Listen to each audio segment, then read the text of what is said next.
You didn't say one. I never say one. That's the whole point. Man. This is a multi-city, multi-state campaign. We're from like all over the place in this stream. So tonight I'm gonna represent Chicago, if that's okay with everyone. No, it's not okay. Get rid of it. This is Take it off. This was a gift from the brother-in-law and nephews in Brazil, which is nice. They got me a shirt, which was kind of them. And also, the people in charge over in this state, I can get behind what they're trying to do right now. So, yay. Are we doing shirt and tell? This is made by an artist who lives in Canada or Maine. I can't remember which one, but he has a bunch of weird, cool illustrations like this. Is that like a Christmas tree Yeti? It's like a Yeti who's throwing hands. He's ready to fucking go, which is how I feel most of the time. Please send me a link because I'm loving that style, and I will probably also buy shirts. He had another really cool one. It was like a lighthouse that was like a kraken thing, and it was like moving around. Yeah. I'm reminded of a shirt I used to have. You guys remember the ink blot test at the beginning of New Vegas? Yeah. And there's the one that became a meme that was like two bears high-fiving in front of a mushroom cloud. It's my favorite mod of all time that they just added that option in. Yes. That's all the mod does. There's a two bears high-fiving. There's a t-shirt. There's a t-shirt that is just that. Stunning. And if they don't have that in the new season of Fallout, what is even the point? Right? I play that game. Here it is. Here's the shirt. I think I had a different color than this, but this is the shirt, and it rules. Here you go. Even the notifications are fun. God dang. Leave it forever. Oh, the Discord sounds? Yes. Like the little bone rattles and everything? Yeah. Yes. I want it forever. All Thank right. you. Have a good day. Thank you for this, Ryan. I will definitely be browsing a little more of this. The Quarrelsome Yeti. Which I guess is exactly the one you're wearing right now. This is the Fighting Yeti. His label is called the Quarrelsome Yeti. Gotcha. This shirt says Canada, so I'm going to assume he's a Canadian artist. Although yeah, maybe this he's is trying to throw us off. This is where it's stopped in Canada. Oh my goodness. Oh, I found a Sidcore shirt. What does that mean? You'll what see. What does that mean? Look at it and tell me I'm wrong, though. No, you're not wrong. All right. Let's get into the D&D. It's been... You guys had a week off. Stock! Fuck! Yeah. Much like Broken Fate was out of stock last week, so who wants to take a stab at recapping from 2 weeks ago? Oh my god. I do have my notes up to help out with that, but please, whoever would like to go for it, go for it. Rolo was having a conversation with former lover and baby mama. Yes. And she gave us some helpful information to know where to find the not that guy, not his former lover. Yeah, I'm not erasing this one ever. It's so good. He was just some inconsequential guy that became a main character. Lozgan, are you kidding me? His name is Lozgan. Yeah, he's an O.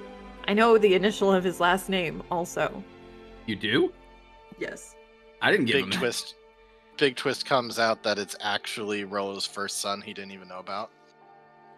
The notes don't lie. Don't give me new it's knives. Right there. Okay, It's now right they're all there. ooh-wooing over Mystia. There you go. That's who you were talking to. Yeah, so he was talking with her, and it didn't go exactly well, except for that we got the information we needed to go and go find the Thunder Forge. Yes. So we did that. These guys came in later. Ignore them. Yeah, we encountered some Thunderwolves, I think they were called. Yes. Mm-hmm. Oh, we Yeah. encountered a homeless man. Yeah, first we encountered a homeless man who's like, "Oh, hey." Outside his person house. Who was one of Kotem Rolo's Sango. kids. His name was Kotem And Sango. Rolo just ran with it. He's like, "Yes, it's me. I'm back with friends." give have a us the note that just says information. And he's like, cocaine okay. monk. And so we did that, and then Rolo discovered that one of his kids is lycanthropy. So he's like, things really aren't going well for the Rolo clan. And moving along. So we Quick turned. tangent on that. I feel like in fantasy books, not that I know how to read, but I feel like in fantasy books and things like that, it's a common trope where one character will pretend to be a different person, and everyone doesn't know. And it's like, how do you mean you pretending to be a different person? Can they not see you? Do they not know you? And it feels like a very common Barrington trope. thing. Like, well, no, I mean just like you're just some other guy. He thought he was some other guy, and you're like, I'm reading this. I have to remember people think you're a different person than you are. This is needlessly complicating what's happening. Yeah, when you're reading a book, that can be difficult to. If I'm watching it, I'm like, oh, they're saying he's him, but he's like, I'm actually a different guy. But in books, I gotta like take notes. Yes, I understand. That's just me. So, anyways, taking cues from my favorite fantasy books that I never read, I just pretend to be a different guy. So anyway, then we're like, hey, let's have Henry pretend to be a different species. And so we, what was it, a polymorph scroll? Yep. Yeah. I think we used got a it in hell. polymorph scroll to There have been some turn- amazing sentences in this recap. Yeah, to turn Henry into a Thunderwolf. And then we encountered other Thunderwolves, and we're like, we could fight and kill these. But instead, let's become friends with them. So we did that. And it went well. We rolled like some nat 20s and other stuff. Like we've rolled really well on stuff. And so I was like, okay, cool. So then we carried on. And we ended up following to this old temple, which was also a Thunder Forge. And we're like, okay, cool, we're here. Let's go search around. It's all abandoned, just like the old man said it was. Or the wolf said it was? The And wolf was so- like, that place has been picked clean. Yeah, and we're like, thank you, we knew that.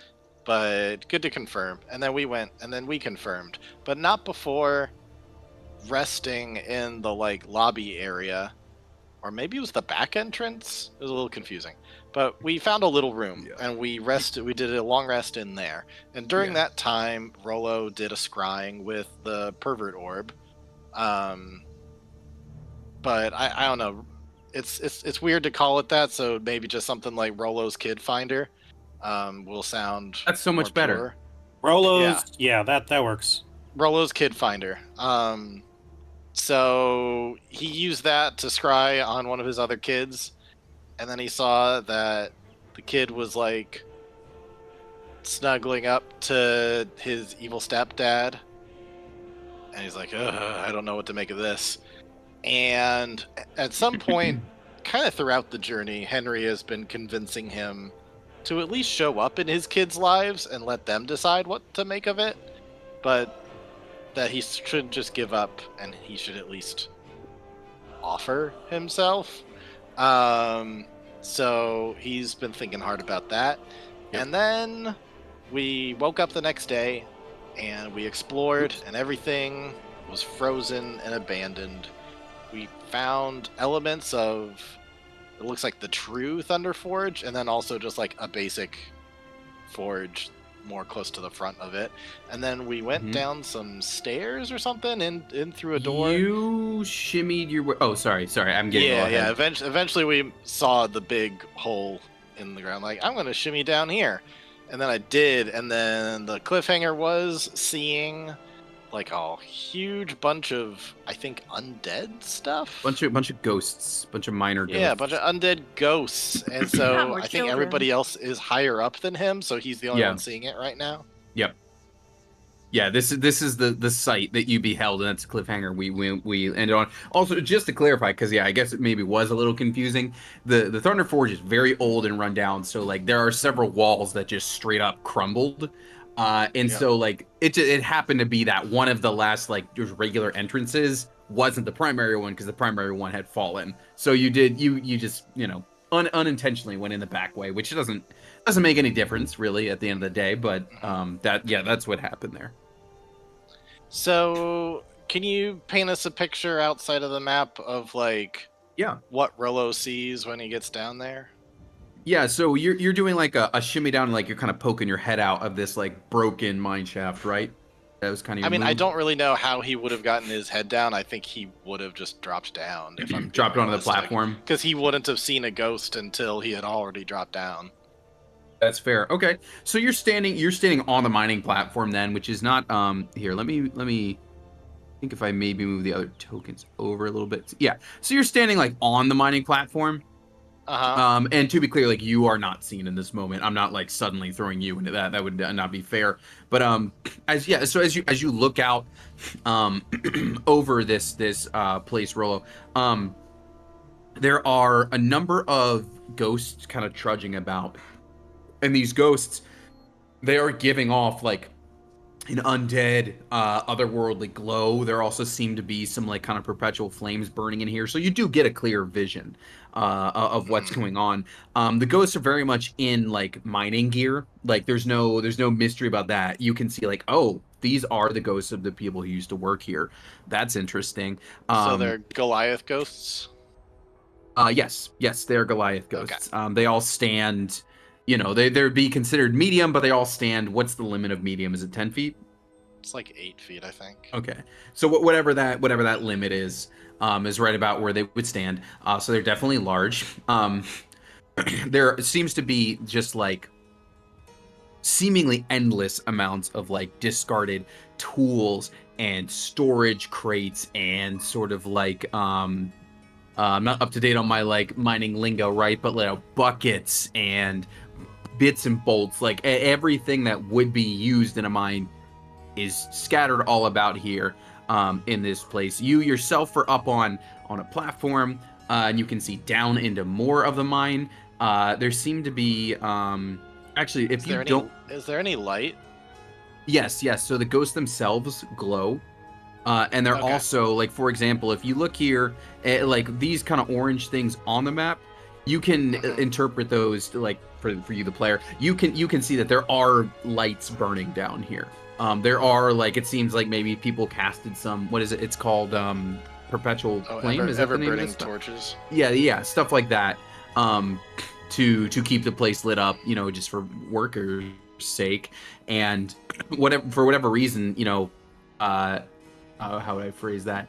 You know, for whatever reason that all these folks are, you know, dead and ghosts are working around, it seems like it didn't, you know, it seems like maybe it happened during the workday, because it seems like all the things you would expect to see from a workday are there, right? It's almost like they all up and vanished in the middle of the workday and everything was just left behind, but they are still walking about as ghosts. So that is what is seen.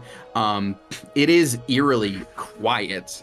These ghosts aren't speaking or making noise. They're not doing like a stereotypical moan, but you do see them kind of aimlessly kind of flitting or wandering about. So it's creepy quiet. The one thing, let me see. One thing that you maybe don't expect to see that you do is any sort of like, from where you are right now, at least, Rollo. I think from where you're standing, you can see some of the mine track, right? If I'm pinging over here, you can see that, I think. Oh no, sorry. Yes. You can kind of behind a wall. Yeah, there you go. This is a mine track. Yeah, there's some stuff like up and like behind like rock walls. So yes, so you're seeing some of it. Portal-looking things that I'm seeing. The blue scribble. There's one here, one over there. Okay, so the blue, so these up here that I'm pinging right now, those seem to be caved-in entrances.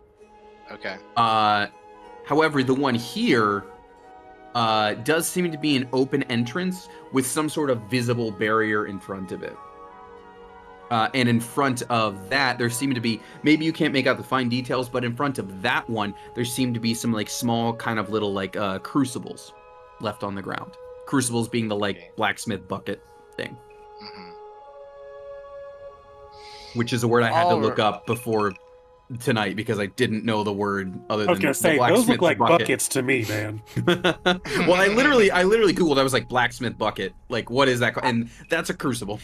I don't see any high school reading over there. I just see a bunch of buckets. Rollo is going to mentally relay up to Henry so she can broadcast it to others. There's like 17 plus ghosts down here. I don't know if we go in another way or if we just charge it in through here. What does the rest of the group want to do? And I just say perfectly silent or perfectly still, like I'm Drax. And I'm like, if I just stay perfectly still, they'll never see me. While eating snacks. Oh yeah, of course. While not staying perfectly still. I will relay that to my team because I think I have walkie-talkies for 8 hours. Yeah. I think you do. Mm-hmm. There's ghosts down there.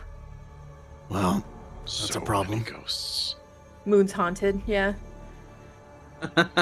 But I mean, these are probably going to be something we're going to have to take care of one way or another. It doesn't matter if we're going in through the front or the back. No, not really. For the record, No. coming down the transport shaft like that, Probably this seems to noisy. be. Well, no, I was gonna say another thing, Rollo. As you shimmy down, this is definitely more of like a resource or like tool transporting shaft. It's not like a person-sized elevator necessarily. Like you shimmy down through there, but you were mentioning front or back. This does not seem to be the front. This just seems to be a way of feeding stuff up to the forge, for what Right. it's worth. Well, that's why I was saying, like, does it matter? Like, it seems like we've kind of gone through a back way, but does it matter if we go through the front or the back? Like, aren't we going to have to face a bunch of ghosts either way? I think it's going to be a problem regardless. Ask Rollo if he feels any certain way about beating up a bunch of his ancestor ghost spirits. Eloisa wants to know if you feel any certain way about beating up a bunch of your ancestor ghost spirits. Well, luckily, I don't think these are from my tribe, so I don't think these are the same guys that I call upon to fight for me. So I'm cool with it. He says they're not his guys. Great, I say we go guns and blazing. All right. Alrighty. are we all? Oh wait, are we all going down this That's tiny funny. hole with no way to get back up? No, hold on. Let's set up a rope and everything so we can climb back up. Yeah. Heaven forbid it gets really bad. It is canonically Rollo's just 100. going to wait for other people to get down so he's not going to get ganged up on. Just to give for logistics sake, it is 150 feet down. That is the distance. I think you all have enough rope for that, but just for inventory's sake, that is how much rope you need to get down there. I have 50 feet. I also have 50 feet. That's 100. Hold on. I have 50 feet. Actually, I have 100 feet. You have 100 I have feet? silk and I have You silk guys and hemp rope. aliens, because I've only got I have a two. rock. Oh, wait. I guess where did my fucking rope go? Hold on. Maybe it's not in here. Oh, no, I got it. It's 50. Yeah, it's right there. It's 50. All right. So then we tied together some rope to make a 150 foot long thing. Yeah. Cool. Using All a right. special knot. And everybody is down there. I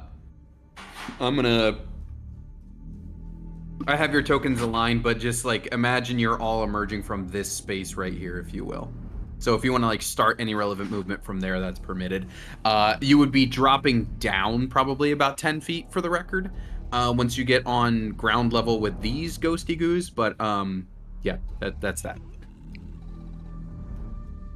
Do we want to just like decide on a turn order and then have each of us just go through bit by bit, or should we roll initiative? I am. Because if- Rolla's just planning on running up and punching the closest one at this point. That seems to be Sure. we're going in guns blazing. While we're down here, can we roll an Arcana to see what kind of ghosts these are exactly? Sure. They're Goliath ghosts. What more do you need to know? I don't know, maybe they're like ghoulies or goblins or ghosties.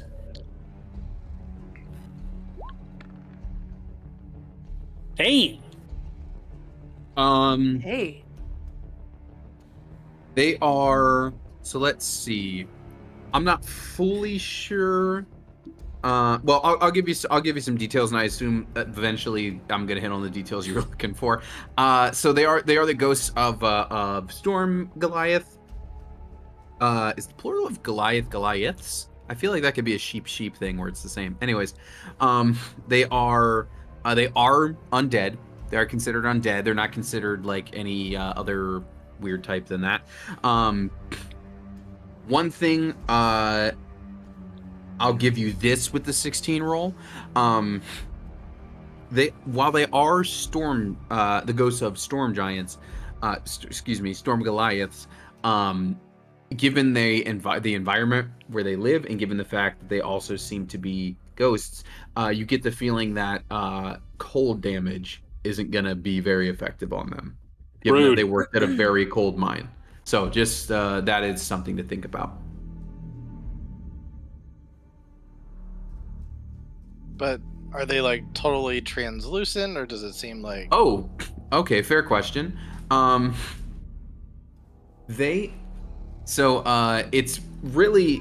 It's a very strange combination where the bodies are like translucent and almost glowing. However, the gear they're wearing is like not. It is opaque. It's essentially, and I'm pretty sure, actually, here, let me give you guys a link. Here you go. Well, that's probably fine. That doesn't, you guys won't meta it anyway. Oh, it just posted the picture. Great. There you go. That's exactly what you see in the. Okay. It's the thing. It's the thing. It's literally like the thing poster is what these are.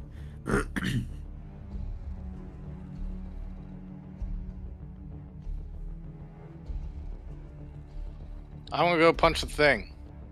So yeah, whatever happened down here that mass killed these guys is strange. I'm a little confused about the placement. Is this thing here still higher up than right? Like, because there's like a ghost right here. Yeah. Okay. So, it's hard just because of the 2D space, I think. But but this right here. Oh, what's happening? Is that not drawing? Sorry, I'm gonna try to. Are you seeing my drawing? Because I am not. No. Weird. Why is that not? What's happening? Won't let me. I don't know what's happening. It's not letting me draw. But basically, if I wanted to jump down and punch it, I'd just jump down to here and then punch it. Yeah, that's fine. Right now, the square I'm pinging, consider that elevated by 10 feet. Okay. And yeah, sorry for confusion there. I'm not sure why it won't let me draw. Oh, I know why. The map layer is locked, and that must also apply to painting. How far down did we get before Roll is just jumping down to attack? Or did we not get down I was at waiting all? until you guys were like ready to go right after me. Okay. Yeah, it's probably like you guys are probably kind of all stacked like that on the platform in a way. Got it. If that makes sense.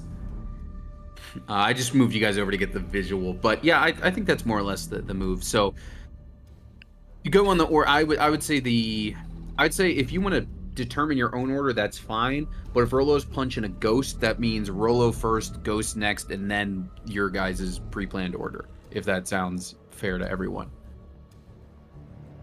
If that's the way you guys want to play it. Is that good? Yeah. Sure. That's fine with me. Okay. All right. And I think it makes sense that you guys would pick a marching order to go down the shaft. So I'm cool with that too. All right. Let me Okay. And then what is going to be your guys' determined order? Right now, just image-wise, well, we'll shuffle you guys into the order you want, but you just let me know. 8-9 could go first. Down though. Okay. Actually, it makes sense because he has feather fall, so if anybody else falls, like, he could literally catch everybody. Okay. Oh, when he does Featherfall, can't he do that for everyone? Yep. Or is that what you're saying? Yeah. Okay. So if somebody falls above him, he could just feather fall everybody and be like, all right. Cool. I can go after 8-9 Okay. with and then Squidward. Is he considered his own like attack or like turn, or is he on yours? He goes after me. Okay, I'll put him in there just for organization's sake. Okay, if that looks right to everybody, yeah, consider the square Squidward's currently on your starting square for movement. Whenever you guys take your turns. Okay.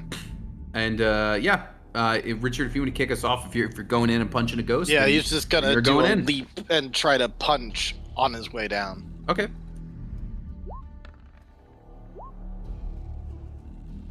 Oh God. I got a 12. I guess maybe you're a little phased as you get up close and see how weird these things are, and you kind of like pull your punch in a weird way, but you just about land it, but you do miss with the 12. Yeah, I was overzealous in thinking I could punch while jumping down. So let's go for a regular punch this time. Yeah. Okay.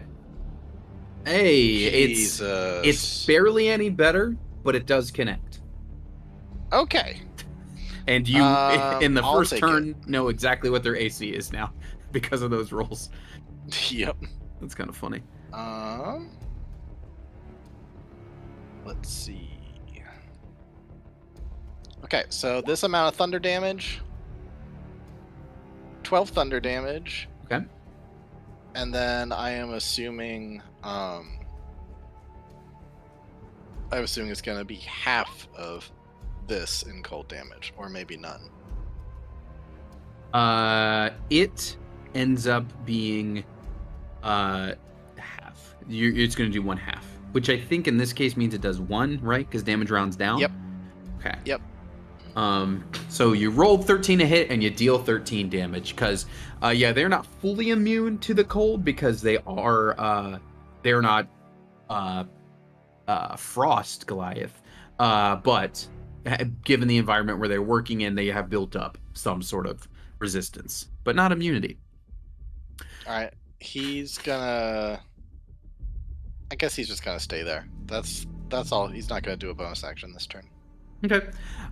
This one, it is going to turn around to attack you back, and as it turns and like lashes out at you, it does so like almost silently. Like there's the shifting of its clothes as it turns and attacks, but there's no like ghastly scream, like nothing like that happens. Now, because of the proximity, these other ones are aware of you and are going to come in, but there isn't like a giant like alerting scream that now suddenly all of them in the place are aware of you. It seems to be only the ones kind of near you that were like kind of like a dream, like floating, like, oh, someone is here. Whoa, we're gonna go over here now. It wasn't like a alarm bell rang and now everybody's sprinting toward you, if that makes sense. But the ones that get to you are going to try to attack you. So I've got a 9, a 16, and a 23. 23 will hit. Okay. He is going to silvery barbs that one though, Okay. and give himself advantage for his next hit. It turns into a 13. Yeah, okay, so that don't hit. Okay, there are no hits on Rollo. And 8, 9, you're standing on the platform as ghosts are in very dreamlike manner floating over and surrounding Rollo. Well, I mean, he came here to do one thing, and that's provide shotgun. And he's all out of bubble gum. So yeah, he's gonna point his gun. Thankfully, he does have the scope on, which turns it into the magic shotgun, because I imagine ghosts don't give a shit about non-magical weapons. And he's gonna cast Hunter's Mark on the closest one right there. To his right. My God, it's been so long that I've forgotten what page I'm on. Okay, cool. So here is the first attack. Does a 15 That's hit? a hit? Cool. Yes, it does. So that is 12 piercing plus the planar warrior damage because it's the first shot. Okay. Nice. I very rarely get full damage out of that. And the d6 from Hunter's Mark. So Okay. that's 21 from the first. Is it still standing? Very solid opening move. It is. You did a good chunk of damage, but these are the ghosts of Goliath. So they Jesus. do seem to be pretty hardy. Well, He cocks the gun and he's gonna shoot one more time. Same one. Oh! Wow. Motherfucker. He aims at its head. The non-existent head that time. Wow. Just That because was it's fun. solid. Hunter's mark. Oh, sure. So the first one, like you know, Which is shoots also through. doubled, right? Roll Oh, against yeah, it. it is. Nice, yeah.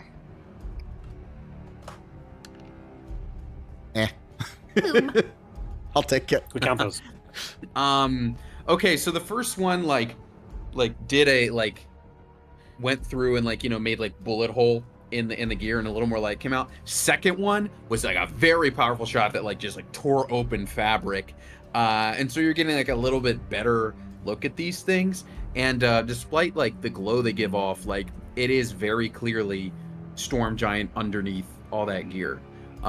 You can see more of the not the anatomy, that's not the right word, but more of the appearance of a Storm Giant is clear underneath the thing. And I'll tell you what, if you did that again, it would not be standing. You have as much as you can bloody a ghost, you just did that. It has more than 45? Oh my god, all of that for just For one? one of the. Oh god. Fuck. Okay. Okay. Guys, maybe let's run around them rather than try to fight each one of these things, because that's Holy going shit. to take all night. There's no way. All right. Well, that's my turn. All right, then we go to Azov. Yeah, I guess. Do I technically? I have to move out of the way so that he can get down, right?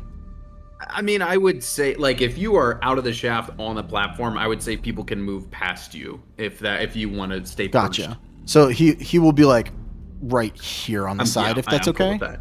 Okay. Yep.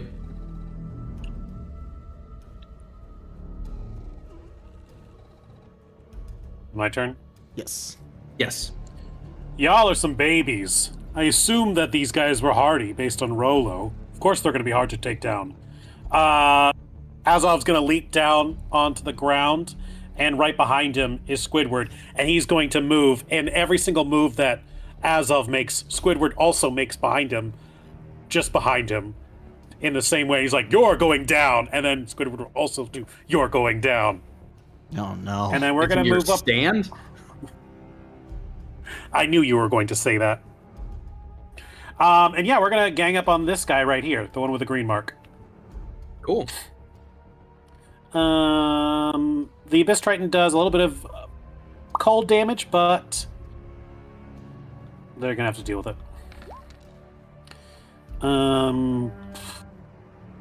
Close. Too bad. 11 doesn't hit though. No, it does not. Unfortunately, it feels close, but yeah, I don't know. Something about these guys has been And throwing you that's off your an game. 11 again. Unfortunately, that means 2 non-hits. Then Squidward is going to take his 2 long watery forms, and he is going to attack, which is plus the spell levels. Spell attack modifier to hit. Okay. That is plus 8.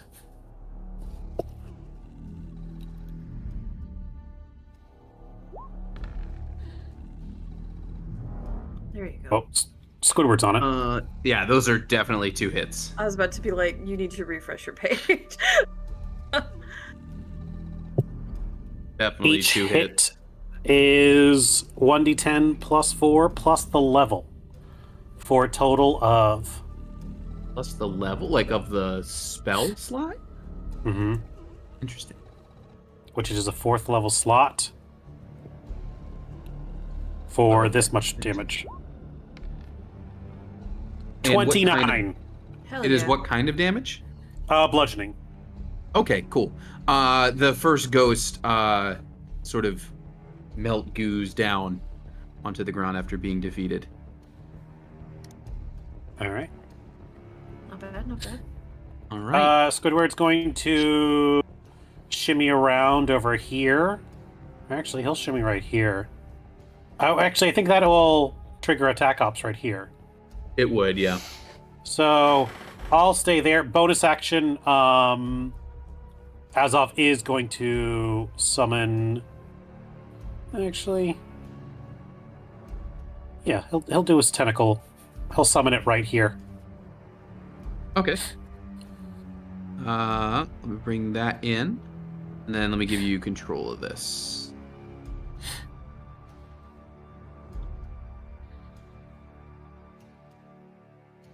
There you go. You should have control over that. And he's going to whack the one right here. But Azov's cannot. I'm going to refresh. He cannot hit. So good thing he's got Alright. a double. Yes. Let's see if Henry can hit, as she's the last one down the shaft. Really quickly, I guess I'm here technically. Yes. Yes. The one in front of me is the most hurt of these guys right okay. now. Correct. I was Of gonna this, ask. of the three standing, the two to the side have not been hit, and then the one by in front of Rolo has. One moment.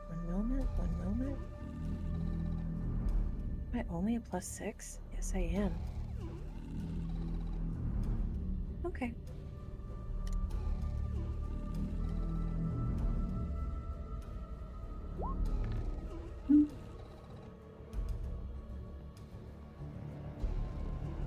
I think that's a no. Yeah, a lot of 11s tonight from the crew. And for the bonus. Do we have combat music? I think I missed it. That's better. Oh, that's I a sure hit, did. Sid. Thank So you. I'm going to Also attach my ooh, what's it called? Psychic something. I got a psychic something. Blades? No, that's what I'm attacking with. Psionic Oh, the thing strike. Your new stuff. Yeah. Yeah, so I've got roll 1d6 plus 46 for sneak plus 8 for the psionic. And let me just check one thing real fast. Yeah. Oh, just kidding. That one's a D4. Plus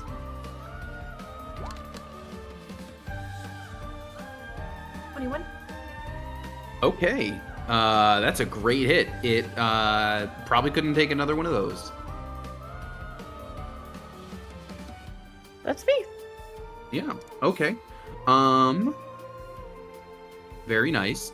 Henry's done. Now I will say, Sid, you were coming down the shaft, and 8-9 was like on the platform sniping. So, but like one of you two would need to be in a different space by the end of the turn. So you'll either need to hop down off of it, because technically you're both like in the same space right now. You know what I mean? So you could hop down off, or yep, that works. Whatever works. Just because technically you're in the same one there. All right. We're gonna go back to Rolo.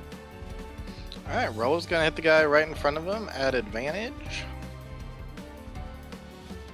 Let's go ahead and do that. There's a hit. Yes, it is. 24 ought to do it. Yes.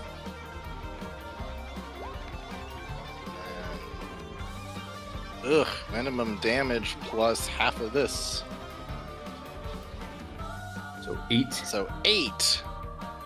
Well, Still standing, I take it? Yeah, he could take another one of those. Okay, let's try it. Let's try it again. Okay, Yeah, that 19 should is a hit. Let's see if we can do more thunder damage this time. That plus 1. Okay. It is just hanging on, just barely hanging on. This ghost. Ugh, fuck this shit. Yeah, torn threads, dripping ectoplasm. It's barely still there. Okay, he's just gonna run for it then. He's just gonna like push past Azov and start going. So I think that's 2 attack ups he'll get. Okay. Yeah, they will take them. That is going to be a 19 and a 15. I pre-rolled their next attack, He's so I'm gonna just use he's gonna silvery barbs the 19. Okay, that turns it into a 9. So there you go. Okay. 5, 6. What kind of a view does he have on the barrier? Like, does he get any more info as he's running out this way? Because I think that's his objective right now, is to get there. Okay. So if you can see this right where I kind of indicated it's about 20-foot drop off this ledge. Yep. Cool. Yeah. So you definitely have like the top-down view. I guess could you roll me a perception from where you're Yep. currently standing?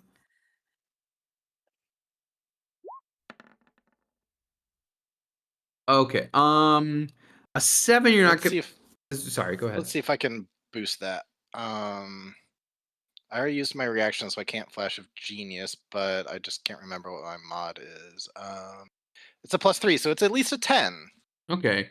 I don't know how much more you're gonna be able to see with a 10. To be honest with you.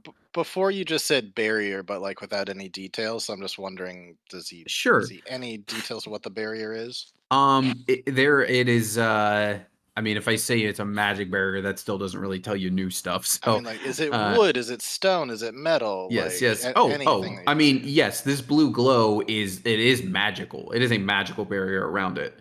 Okay. If that's the kind of thing, yeah. If that's what you're looking for, yeah. Sorry, when I say barrier, I don't mean like it's barricaded. I mean like force field magic barrier. Oh, okay, it. that was not clear. Okay, good to know.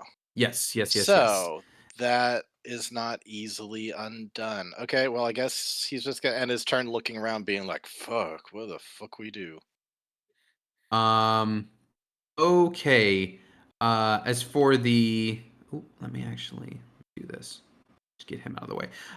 For the folks still standing around here, these ghosts are gonna move forward to do some attacks. Azov, you got 2 coming toward you. I've got a 16 and a 15. Both miss. Okay, and a Squidward a 13. A 13 will also miss. Okay, well, no. I forgot to mention, I'm giving the advantage to 8-9 since he did so well before. Cool. Just like, you keep shooting, cover me. I'm All running. right. So a whole bunch of misses from the ghosts there, and it's gonna go to 8-9. Question. Yes. Do I get elevation advantage from being 10 feet up? I can't remember. I think that's just a BG3 thing. I think we said we were going to do it, though. Oh, did we? Yeah, so a it's D4. It's a D4? Okay. Yeah, I we forgot to did do say that. we were going to do it. It hasn't really come into play much, but yeah, we were doing D4s for elevation and flanking. Okay. Well, Hunter's bonus action, transfer my Hunter's Mark to the one directly in front of me. That one's like the worst off. He's hanging right? on by a thread. All right, then I'll target I'll target the one in front of Azov first, because this will be the planar warrior one. Yeah. The other 2, by the way, the Azov and the one by Azov and Squidward, those have not been hit yet. But the one in front of you was like a stiff breeze could knock him out. You know what I mean? Gotcha. So this will be with Hunter's Mark and planar warrior because it's first on my turn. So 20 from just the shot. God damn. I'm rolling decent. That's 29. I mean, I'll roll again to see if it's a crit, but I think you have to roll the next time. okay. Right? Yeah. Okay. So Okay. Still. And again, as much as a ghost can be bloodied, you basically just did that. and then the other one will just get the shotgun damage because it doesn't have Hunter's Mark and no. Ooh. Well, The other one meaning the one directly south of you? yeah, directly below me. That's enough. You blow the last bits of fabric and ectoplasm away. Cool. All right, and that is my turn. Okay. Azov, you and Squidward are up. All right, this time I am going to have Squidward. He's going to slosh in between the two, so I get flanking on this guy. And I think we just said it was a D4 for flanking, correct? Mm-hmm. Then I'm going to stabby with the Abyss Trident.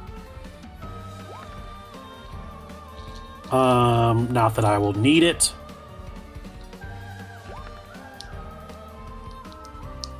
Okay, that's 2 hits. Both of the cold is halved, so now it's only 1 and 1. But that is 12 and 15 for 27 points of piercing, and cold already reduced. And then Squidward's going to do this exact same thing. And Cool. just The one between you guys now also looks like it's about to just go. That was a really solid hit on him.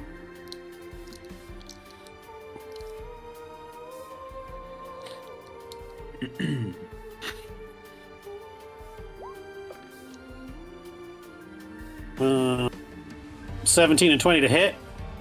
2 hits.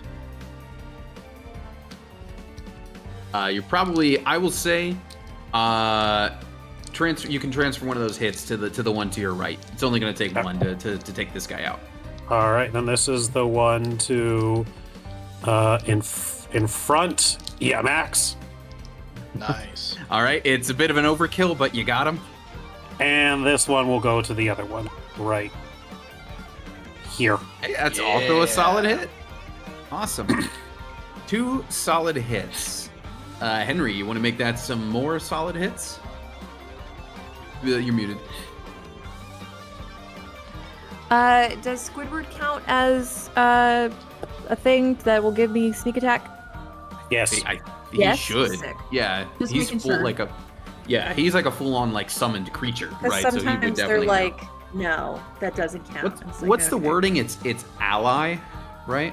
Yeah, I like the think tentacle I that's don't me. think counts, but Squidward No. does. Yes, Yeah. yes, but Squidward definitely counts.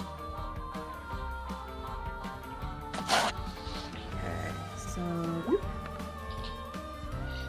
That's a hit. do actually just for fun, I'll do both. Wow.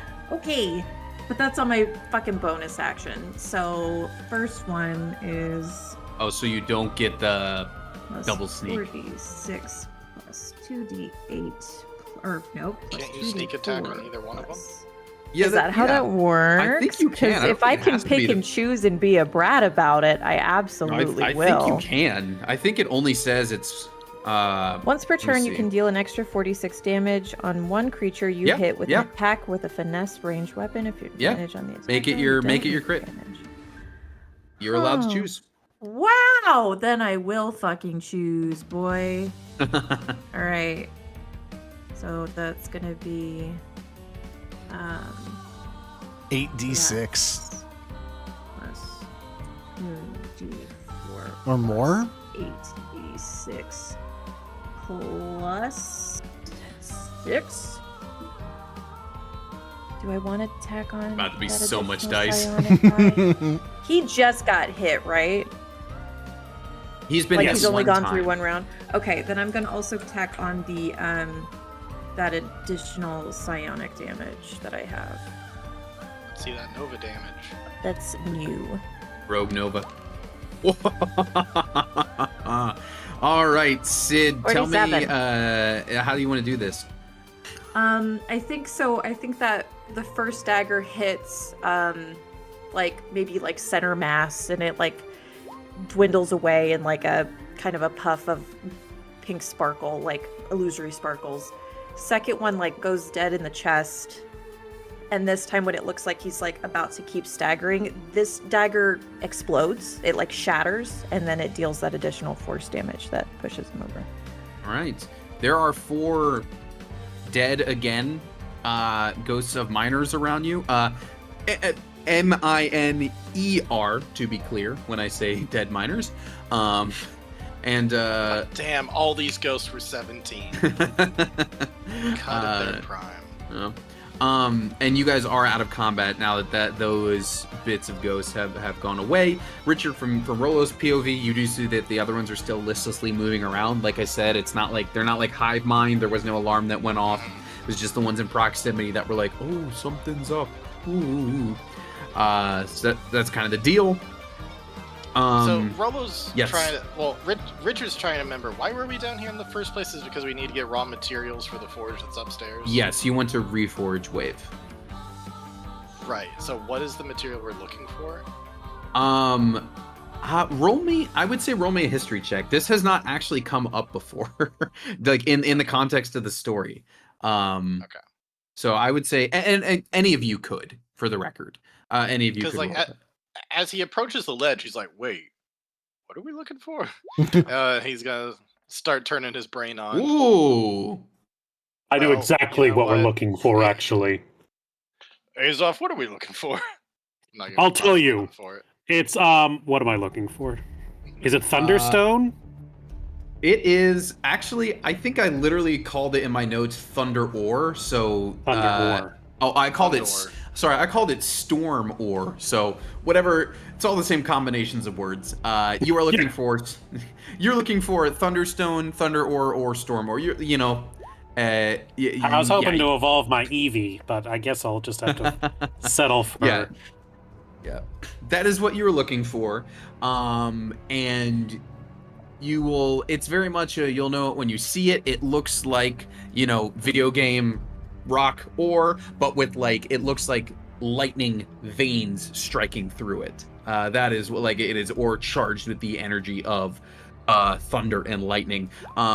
In addition to that, I guess if you guys want to like RP this out, I know Ryan, you had some thoughts about what you'd like to do with the reforging of Wave. Maybe now's the time to talk about that.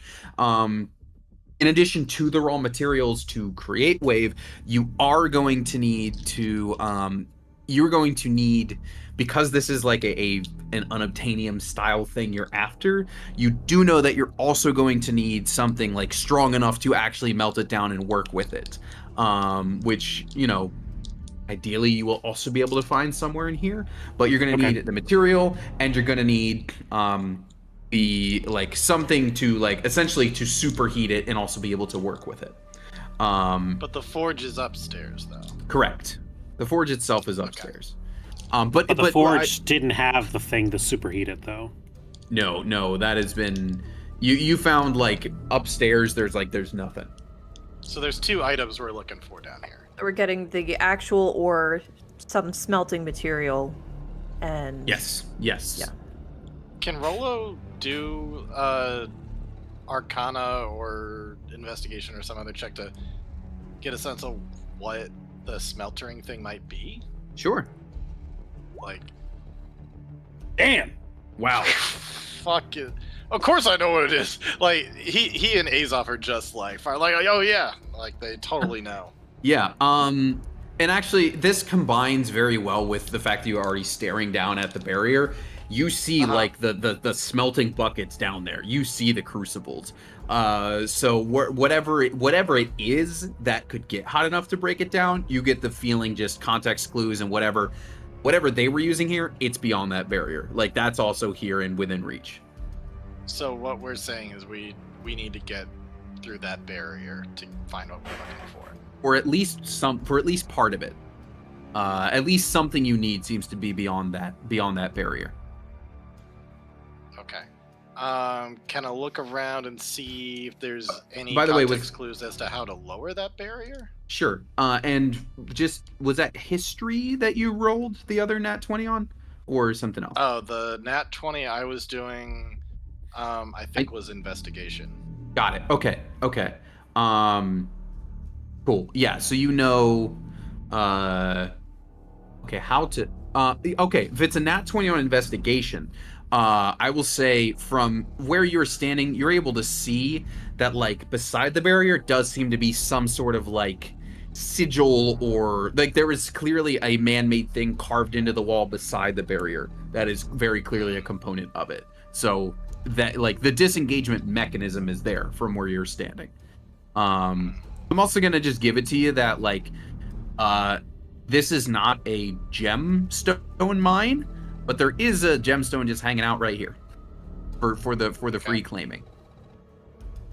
Okay. That looks valuable. Anyway, It is a, you know what, you rolled a nat 20.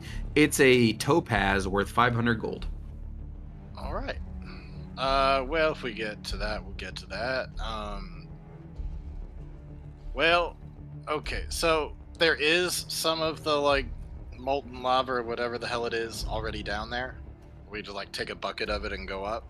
You see buckets. They do not. They're not full. At least from where you're standing, they do not seem to be full. Okay. Well, guys, I don't know. Like, we could spend all day fighting these, but anybody got any like good distraction ideas or something? It's like, gosh, if we could just get around these guys, it'd make it a whole lot faster. Are there any big red barrels, preferably with fire on the side of them? You know what? Yes, there are. Not literally that, but you see these ones that kind of have a purple glow. They seem to be like whatever materials they were using to mine it. So they were using, these things are called the shatter mines, and these boxes, they're not like dynamite per se, but they seem to be capable of shattering things. There's some shatter sticks, if you will, or some shatter boxes. Shatter sticks. I could shatter the shatter sticks. That would be a lot of shatter. Well, hold on, you're gonna need them over there first. That's what I'm saying. If we can get them all over there. Azov is going to start weaving together some illusion magic, and he's going to cast it over in the center of the bunch of shatter sticks.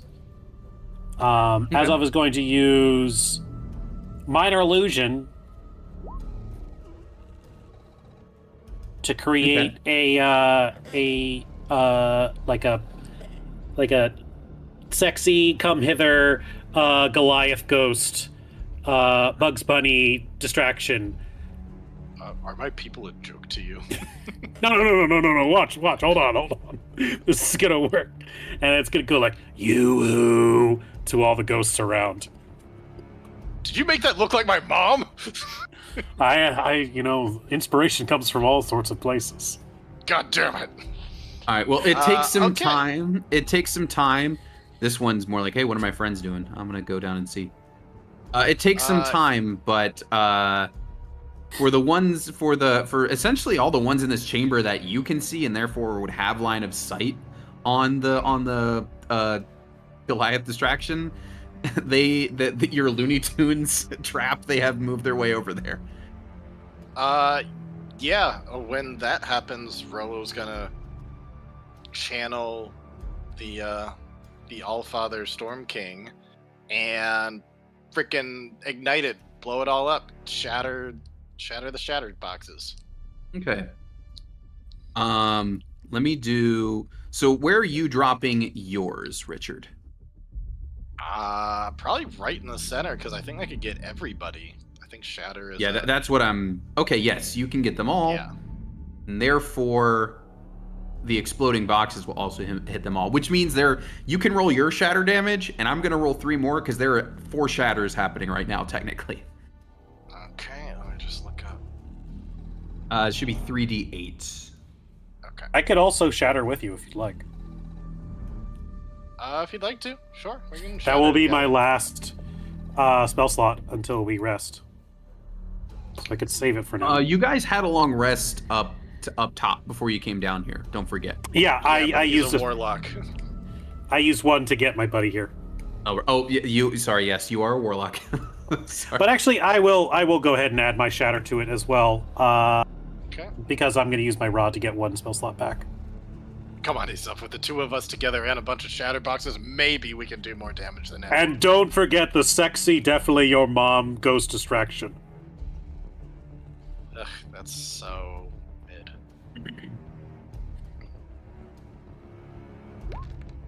8 of these around. All right, so we've got that's 29, and then Mine was I've pretty got, terrible too, and mine was at 4th level. These are the other ones going off. Okay, so that's a total of 29. That should be 67 total damage happening here.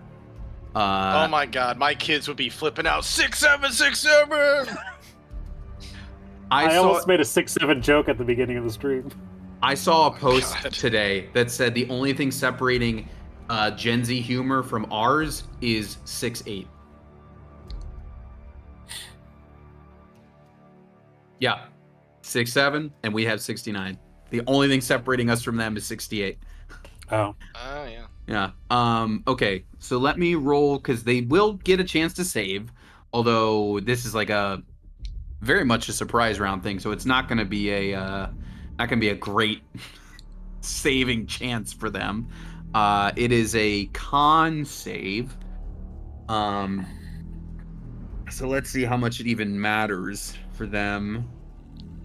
Okay. I've got 8 of these to roll. What's Ryan and Richard, what are your DCs? You know what? I'm just gonna roll. Mine is 16. Okay. And Ryan, what about yours? 16 as well. Okay. Okay, only 2 are gonna save. I'm gonna say it's the 2 farthest from the blast Makes zone. sense.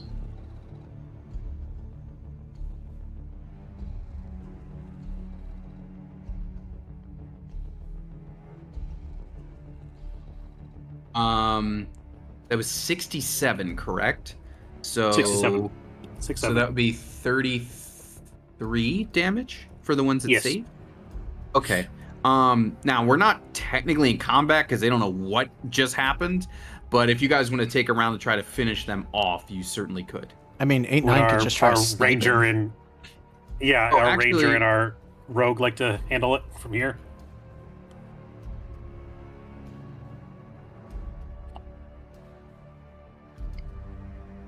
And somewhere in there, there's like the Halo guy's octo kill is definitely happening. All right, 18's a hit for sure. So that's 16 Killtacular. damage. Unless Okay. I can also Which one are? move my hunter's mark over to it, and I mean, I guess it's a bonus action on my I turn. would. But I mean, some time has passed. yeah, I mean, Yeah, it's got to be on like the same kind of round, right, to move it. no, because it's concentration. So as long as I'm Okay. concentrate, it's up to an hour. It just takes a bonus Oh. action to move it to another target. So if I have a bonus action so you during could use this, it between. yeah. Okay, so you could use it between combat encounters. You just Yeah. keep it going. Okay. My question is, Yep. Then for do I get a bonus action as part of this non-turn round? I mean, you could have moved it at any time when you guys were setting up this trap, really. So I'm Okay. cool with that. Cool. Then it's an extra 3 on top of that. So that's 19 damage total. I think to the further one, Okay. because that way Henry could take the closer one and still get sneak It attack. does seem to still be standing. Ah, motherfucker. Yes. Did you do your planar warrior bit? Yeah, that's the extra D10. That's the D10. Which actually shouldn't have Okay. been a D10. Sorry, it should have been a D8, but it That's didn't fine. hit the 8 anyway. You guys laid a cool trap, so rule of cool. But if you normally take 2 shots on your turn, I'll let you do that, Artem. And Sid, same for you. You can double knife here. Ah, man. I ain't gonna say no. Listen, you guys rigged a Looney Tunes Wile E. Coyote thing. You're gonna, you know. I might so need the close to D4 from elevation. Yeah, I mean that would make it a hit. So, all right, there you go. And then Sid, you got one still standing. If you want to knife. Definitely a hit. And definitely a hit. Yeah. Okay. It doesn't know you're there, so I would rule this as sneak attack as well. I would say it's pretty damn surprised when the Yeah. thing blows up. Yeah, it just had 5 shatters go off in its face. There's no way it's prepared for also like knives to hit its brain. 23? Total damage. Yeah. I'll give it to you. Is like that's just about enough. So we'll say it works. So, all right, you guys just wiped out 8 more ghosts in one round. Good job. With a big old explosion that definitely like rattles the joint a little bit. But these guys in the back aren't responding at all. They're totally separate. which back here? Yeah. Oh, you can. Yeah. I couldn't remember how far your line is. So, yeah, those dudes all seem to be like hyper focused on. From where you're standing, actually, that seems to be the main entrance, Okay. which itself seems very snowed / mostly caved in from where you're standing, and they seem to be really like kind of hyper focused on like. They're not like actively like clawing at it or anything, but they're like standing and like. They're floating about as if like they want to leave but cannot. All right. Well, you guys wanna? I don't know. Rollo's gonna see about like climbing along this thing and then like shimmying down the rope down onto the ground. 8-9's gonna stay up here and just do Overwatch, considering it's a high vantage point, and you know he has a good Yeah, range. Play to your strengths. Rollo's gonna pocket this. What was it, topaz or The something? gem. else? Yep. And that probably would have like gotten some ghosties' attention, but they're all dead already. So that's a topaz worth 500 gold. Nice. Rollo's like, this is what it means to have money. Yep. So this big blue thing over it, this is just Yeah, and Nothing? yeah, blue scribbles is like that doesn't exist on the map, so don't even worry about it. okay. Rollo's gonna go over and see if there's a puzzle to this thing or a key or like what is it with this sigil that can do something? Yeah. So do you remember up top? There was like this like statue that showed the holy symbols of both Anam the Allfather and Persona like fused together. Mhm. So Anam the Allfather's symbol is like these two hands. Persana's is a trident and a conch shell. So this is like it's the two hands holding a trident and a conch shell. And there's a concave version of this sort of chiseled into the wall here, kind of crudely. It's not like the finest craftsmanship, but you can tell that's what this is. It is it's roughly like the size of, I would say, like a tennis ball. So it's not like the statue upstairs. It, like, you would just recognize the symbol. It's not like the statue upstairs is the thing that works here. The sizes are way off, but there seems to be like a concave kind of seal that also shows the similar symbol. Okay. What are these four little things that are put on the map? Those are the crucibles. Okay. Yes, standing in front of you. They're kind of all like discarded and sitting on the side, but in front of you are essentially the smelting buckets where the heated stuff goes. They are not filled with anything right now, and they're all just kind of sitting over on their side, but they're sitting there in front of this entrance. Can I roll an Arcana to try to decipher how to get rid of this barrier? Sure. Yeah, you are very, very certain that if you interact with this seal using whatever object is part of it, or is like linked to it, that's how it opens. So it requires an object that we don't currently have. Yes, that's your summary. Okay. But do I have a clue as to what the object is, or is it just like perhaps the two objects that are being held? Concave meaning like, you know, that's like carved into the wall. Sorry, when I say carved in, I don't mean like someone like carved initials. I mean like there is clearly like it goes this way and there's a seal that will fit into it. Oh, okay. So it's like there's a like an indentation. Okay. Yes, there's like an indentation, and there's very clearly, if you find wherever this like mini seal is, if you press that in, that is the thing. Okay, so it's a key system. All right, we got to Yes, find the seal yes. then to put that in. Okay. Well, I guess I'll do investigation and look around, and then if it's not there, then we can start going down one of these mines. Looking He's through gonna go look for it. looking through the ghost bodies. When the ghosts die, or do they disappear? Are they ghost bodies left behind? There's Are they like double ghost dead? goo. There's like ghost goo. Is there I always- anything in the... I always go for like the ectoplasm is kind of how Yeah. I think of it. Like there's like some jello left on the ground. Is there anything in the Jello, like key or seal or signet You're ring looking, or anything like yeah, that? anything that you could loot. No, not on any of the ones you've encountered so far. Okay.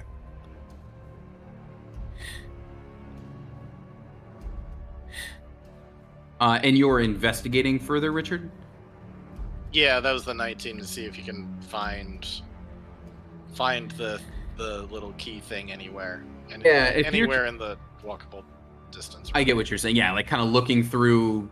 Oh, is it in one of these boxes, or did someone leave it on a table? Kind of situation.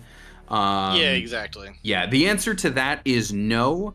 But so far in your investigation, I would say you've only walked around this level. You have not gone up into the mine tracks just yet. So there's definitely more to see here. In the current walkable, visible area, no, you do not find it with your 19, with a pretty thorough walk. So these blue things don't mean doors. You're saying these are is just Yeah, a wall. yeah, don't think about it.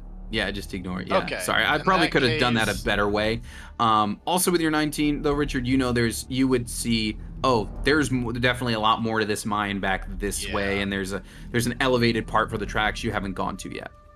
Yeah, he's gonna go over, find this ladder, go Uh-huh. on up, and be like, "Hey guys, let's go this way." Tony, Yeah, is this caved Yes. in as well, or did you miss that door? Oh, I missed that door. Okay, that's all sealed in. Yes, thank you for asking. Yeah, that was just one I missed. Let me oh, right, I can't draw on the map anymore. But yeah, that one's He's also gonna still- mentally shout out to Henry, "There's more ghosts this way." Oh, and I missed another cave. Richard, that one is not there.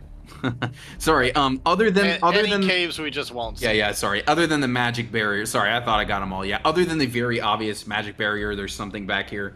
No other ways to go. Okay. Yeah.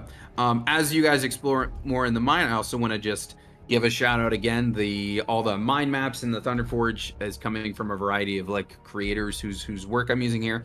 Shout out to the Mad Cartographer, Elysium Cartography, Eladrill, and then Ataraxian Bear. Those are the artists who made the stuff I'm using here.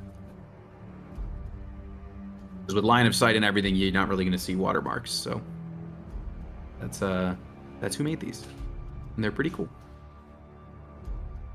Well, whenever you're all ready, I could use some backup up here.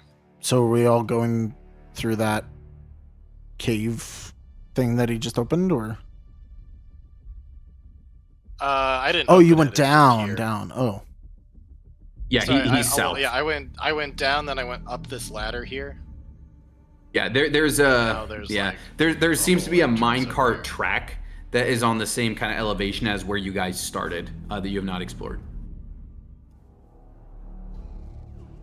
where are these ghosts? Alrighty, now that we're all here, I think there's one on the left and on the right. I'll take the one on the left.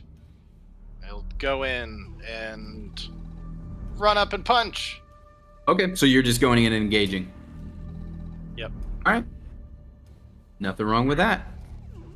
You okay? 2 punches. One of those is a hit.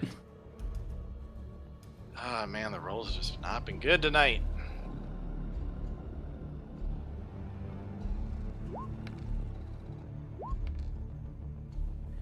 Wow. Okay. A total of 10 damage to him.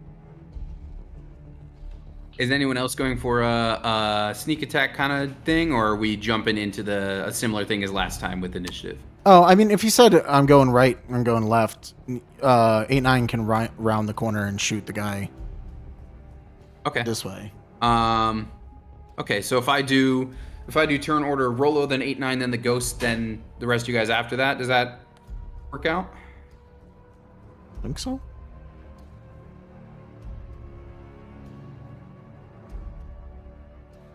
Okay. And you guys can let me know how you want to order yourselves after that. Azolver, Henry next. Go for it. And Richard, if you want to re-roll, I mean, I would say you're getting a surprise in on this guy. So if you wanted to roll one more attack as like a advantage / surprise, I'm okay with that. Okay. 2 the hits. second hit. Oh, that's yep, that's another hit. I thought that was 8/9's roll.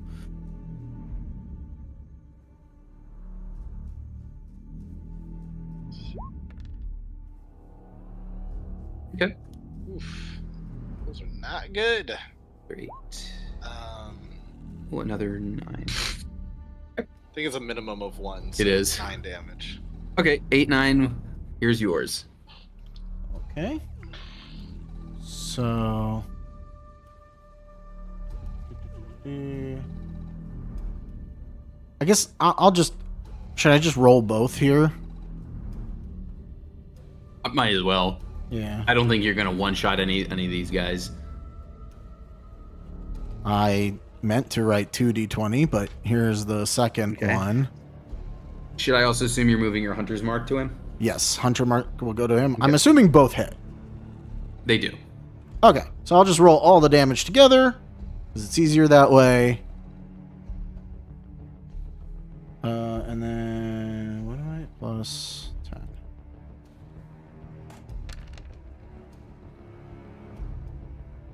$30. Very, very great hit. They're gonna make their way toward you now.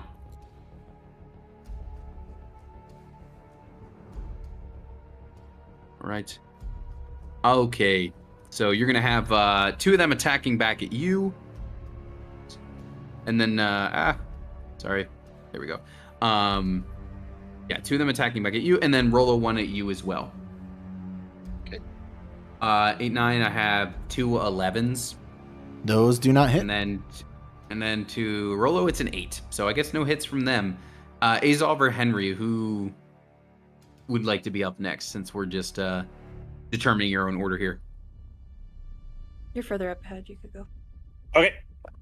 Then I will go and back up 8/9 by starting to stab this guy here. But actually, I think I'm going to have, let's see, 1, 2, 3,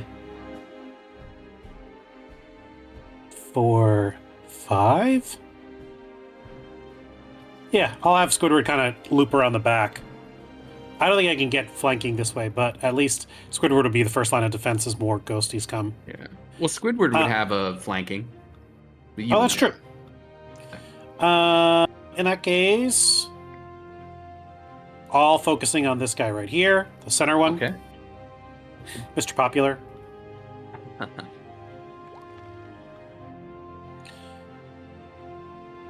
Okay. That would be 10.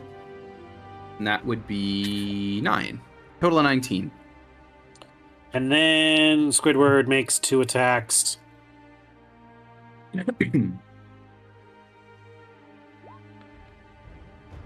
But he's not going to need flanking because Squidward has come to play. Yep. Let's see. This may be a thing where you can hit one than the other. I'm not sure what your like damage ceiling is for him. Well, here's one attack. 13. Okay. Bludgeoning. Yeah, you can use that hit on the other guy. Then Squidward will scooch over. He's going to use it on the other guy. For Gentleman's 11. Nice. Alrighty. Henry, it is your turn as the gang is beating up ghosts along the minecart track, Donkey Kong style.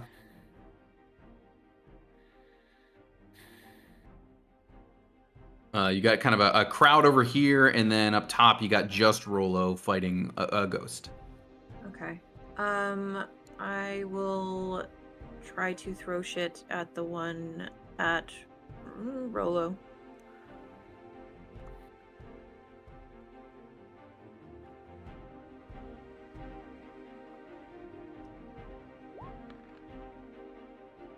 Very nice. Nice.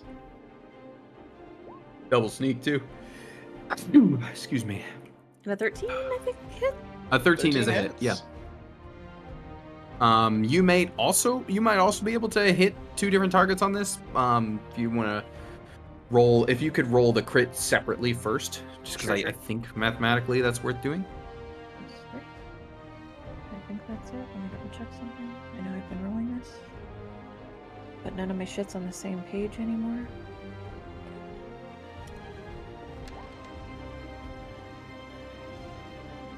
Oh,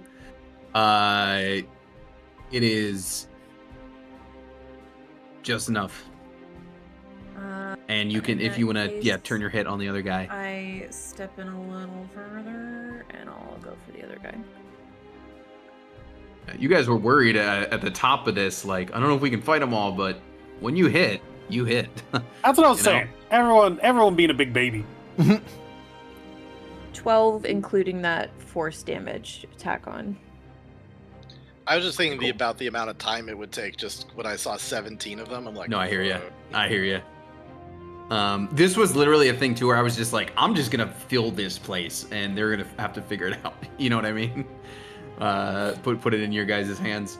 Okay, Sid, fantastic round all around. Rolo, we go back to you. The ghost in front of you has been finished off, but there are 2 further down the hallway where the other crowd Yeah, is. There's also this one around the corner, if that's where you're aiming for. It's up to you. Yeah, he's gonna keep charging down that way and take 2 punches. Okay.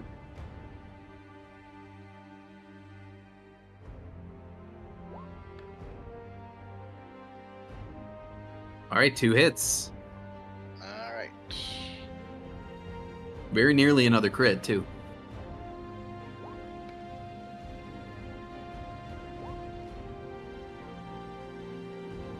Okay. Alrighty. So a total of 26 damage. All right, very good hit. Very good hit. 8-9, you are up. There's one right in your face, and then there's one further down the hall. Well, probably want to take care of the one right in my face. So bonus action to move Hunter's Mark. And Consider it moved. oh, it didn't roll the attack. Well, that would be the damage if it hits, which is not great damage, Okay. but that's fine. So if it hits, It certainly does. cool. So 8 piercing plus whatever else is coming up. Yeah, so that would be Planar Warrior and Hunter's Mark. God. Spectacularly low roll. Oh, wait. Okay. No, you Oh, rolled- I think you did the rolled wrong correctly. weapon for the damage. That's why. Okay, so ignore that. Okay, so I'll give him 8 back because that shouldn't have been that. Yes. Okay, but the 4 the D8 and the D6 is correct. Yes. Here's the actual weapon damage. I rolled the crossbow instead. Did it not roll? No! Well, you I- rolled a D26. I can't type today! Here we go. That's the weapon All damage. right. So 13 plus 4. 17 for the first Okay, shot. cool. Yep. All right, that is all in there correctly now. Okay. Squidward has 2 flanking attacks coming at him. Well, and I have Rolo, a there's second this- shot. Oh, I'm sorry. Yeah. Does that doesn't kill it, I'm guessing? No. It's Okay. Still standing. I pressed the right button this time. Second. Okay. And then Hunter's Mark from that one. Hey, Oh, ho, ho. 20 more. Exactly enough. Squidward is no longer flanked. Woohoo! Now it's the end of my turn. Exactly enough. Yes, but still a regular attack coming to Squidward. Oh, 22 to Squidward. That's going to be a hit. And Rolo, I'm sure you're going to silvery barbs it, but it is a crit. Yep, silver barbs. All right. So instead of a crit, it is a 19. 19 will hit. Okay. So we've got. Is this the first time you guys have really even been hit by these things? I think it might This be. is the first time I've been hit, yeah. Okay. I think it's the first time any of you have run. So to I'm gonna roll these in a weird order, like kind of half and half, just because it's gonna be easier to type it in that way. So Squidward is going to take 14 bludgeoning, Rolo is going to take 11 bludgeoning, and there's also some additional cold damage. Okay. Is the initial bludgeoning magical? Yes. Okay. And the cold damage, so it might seem just like a little poke, but like there is a very deep sensation of cold as you are slashed in this way.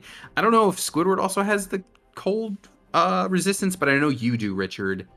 So for it's 18 raw cold damage to Squidward. I don't know if he has resistance. You say 18 cold damage on top of 14? Yes. Damn. Okay. Yeah. I don't know if he's resistant, but it is. I rolled 18. So here's what's funny about the elementals. The earth elemental is resistant to piercing and slashing. The air elemental is resistant to lightning and thunder. The fire elemental is immune to fire damage. Straight up. And the water one is resistant to acid. Oh, poor Squidward.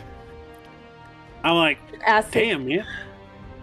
You don't want to give him two? You want to just give Can't him like two? type or anything? Can't like type? Really putting the ass in acid, huh? You get the resistance to like the least The one common that's used never used. damage. Yeah. No He would have cold, been no helpful nothing? fighting he would be good against slimes. I do find Yeah, that I felt- appropriate. Yeah. Yeah. And then I already did the math for you, Richard. It's 6 cold to Rolo because you are resistant, right? Yep. Yep. Okay, so 6 is the actual damage to you. Now we go to Azov and Squidward's turn. Dang, that is a heavy hit to Squidward. But Yeah, he's- can you imagine if these guys could actually hit regularly? We'd be in trouble. well, I've been thinking you've been using silvery barbs and every single one. I'm like, what? Just get hit once, and you're like, oh dang, okay, this guy's got hands. Yeah, I mean these are the ghosts of storm giant miners. Like they're hardy. They were hardy in life. They're hardy and glowing in death. You know. Well, they're about to be hardly alive after I kill them. Okay. 1 hit. Oh, natural run. If only I had. Unless Rolo, did you give me silvery barbs earlier? Now he's giving himself silvery barbs. Okay. Well, that's a miss then. And then, so the first one is 13 points of damage. Yes. And then Squidward's going to use his attack. I'm definitely going to need a flanking on that one. The first one's a hit. Is a Oh. meets it beats it. But yeah, you'll need a flank the second. 50-50. 2 hits. There we go. That's 2 13s. I guess it was... 15 and a 13. Yeah. I guess it was 25-75. Yeah. And for another 28 points of bludgeoning damage. Excellent. Squidward just starts beating the shit out of this guy. Yeah, that one is looking bad. Sid, you're up.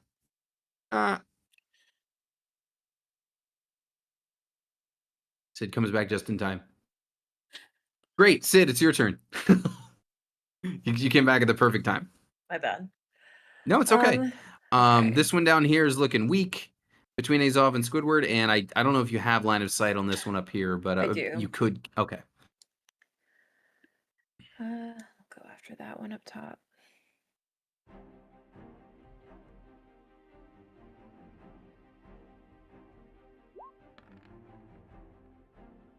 Yes.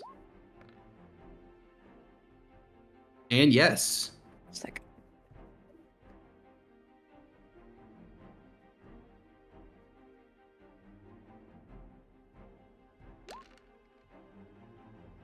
Oh, that's Alright. everything? Nice. Yep. Okay, he's just hanging on by a wee little thread up there. God damn it.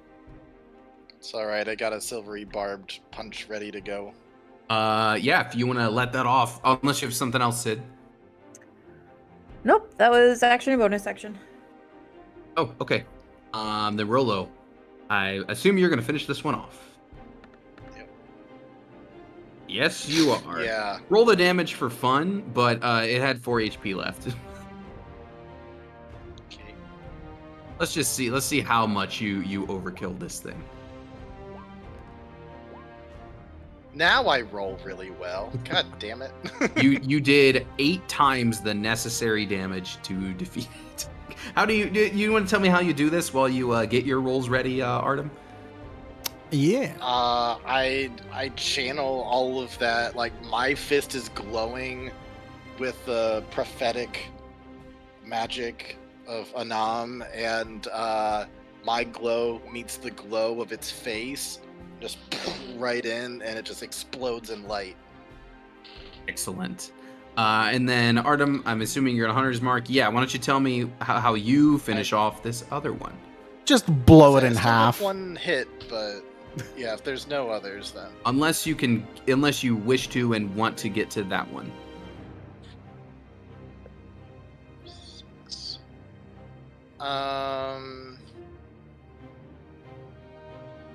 You know what? I'm gonna bonus action just to get large enough, just to increase my speed Okay. to get to him, and then Oh, give okay. one more punch to him. This one up here, you still definitely finish off the one down there, Artem.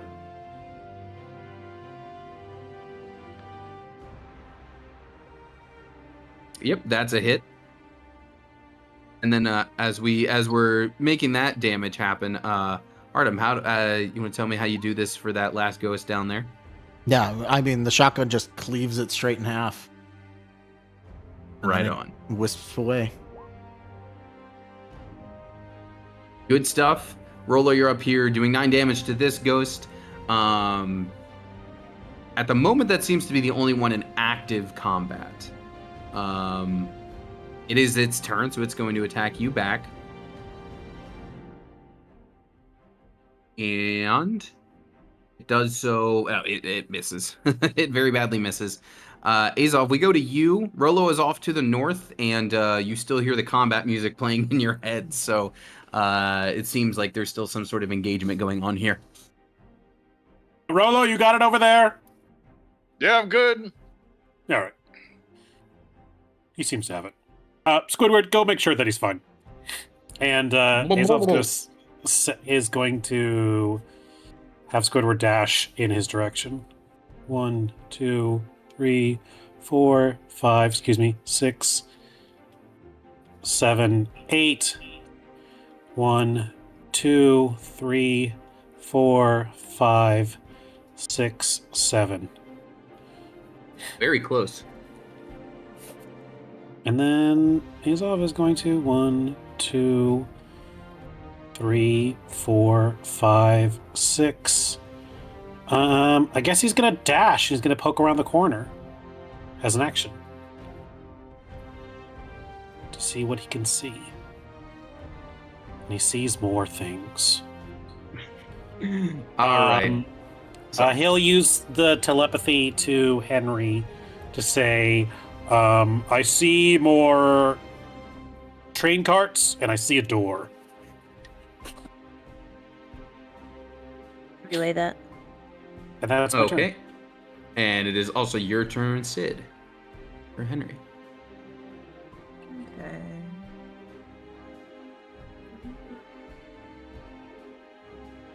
Looks like we're going that way.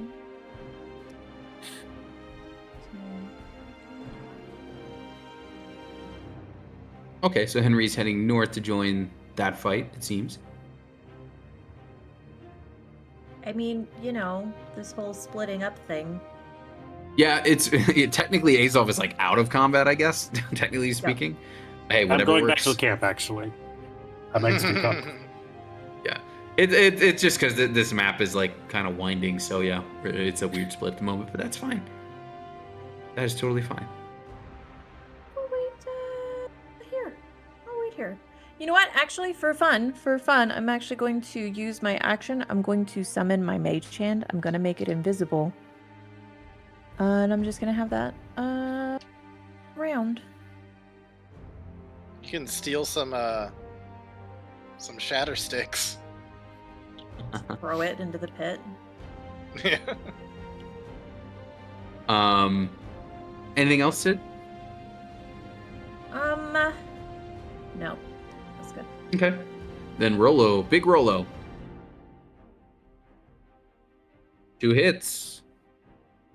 All right.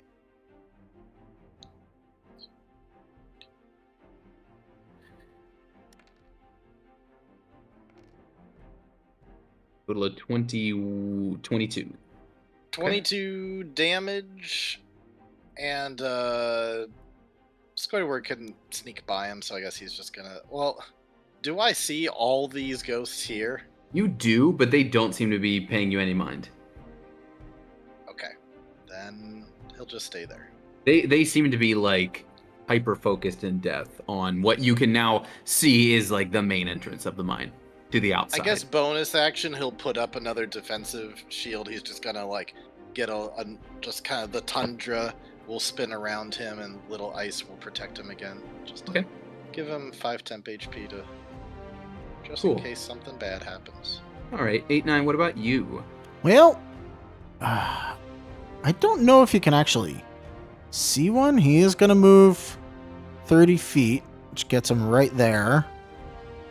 I mean, You need to determine if he can. Technically, from where 8-9 is and from where the lines of sight are, if it was just your token, I know you can see through everyone for the stream. yeah. You would not be able to see from where you are. I actually can't see through everybody. I can only see through me, but I'm assuming that these guys that I do see aren't there, or there's a wall or something? They are there. They're the ones milling about by the entrance and don't seem to be paying you guys any mind. Okay, gotcha. Then I will not shoot them. That's, I think, as much as he can do on his turn, because he can't really see anybody to do anything else. Okay. Rolo, it was another nat 1 as this ghost tried to hit you. So Ryan, we go to Azov and Squidward. I will say one thing the water elemental can do, however, is that the water elemental can move through a space as narrow as 1 inch wide without squeezing. So, Rolo, you're going to be squaring up, and you hear Squidward come sloshing behind you, and then just as earlier you washed your dirty, filthy hands in his body, he will move around your body like Terminator 2 to move through you onto the other side.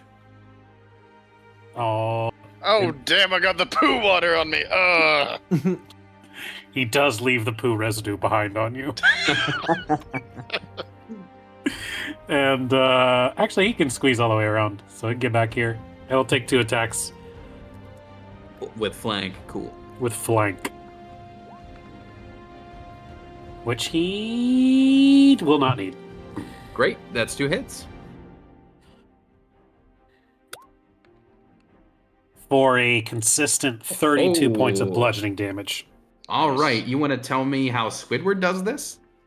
I think Squidward just like goes full Donkey Kong mode on this guy. He just bashes him into the ground.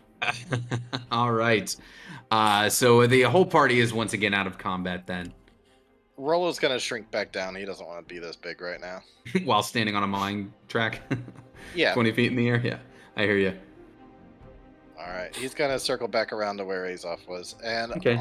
Yeah, are just these follow. If you, sparkly. Are these sparkly things takeable? they're more like whole like cubes. Like they're more. Think of them more like Okay. the red barrels. So like, if you wanted to bring one with you, totally. But it is like a whole.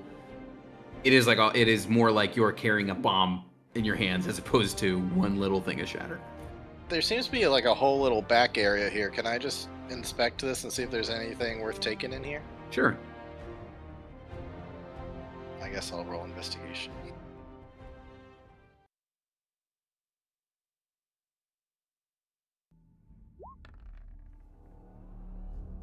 Very solid roll. This seems to be almost like a test forge, if you will, like someone's little side one. It's not the main one. It certainly doesn't have the capabilities of the one back upstairs, but it seems to be maybe the one where some of the miners maybe like got to do their little creative projects, maybe on break, you know? Maybe they're making like metal origami down here or something. But I do not find the thing I'm looking for, though. You don't. Okay. Alrighty then. And like, is there anything like I'm seeing chests and other stuff? Or you'll tell us if there's anything that's like actually Yeah, I think it will be clear to you when you see the thing. okay. Yeah. So yeah, if you guys just follow the mine track south, you will reunite with Azov down there.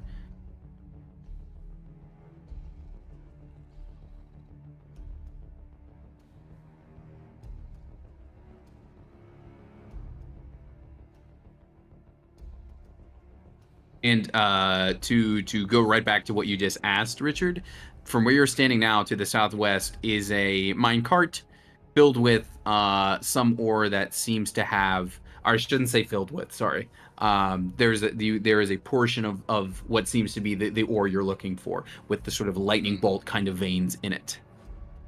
Okay.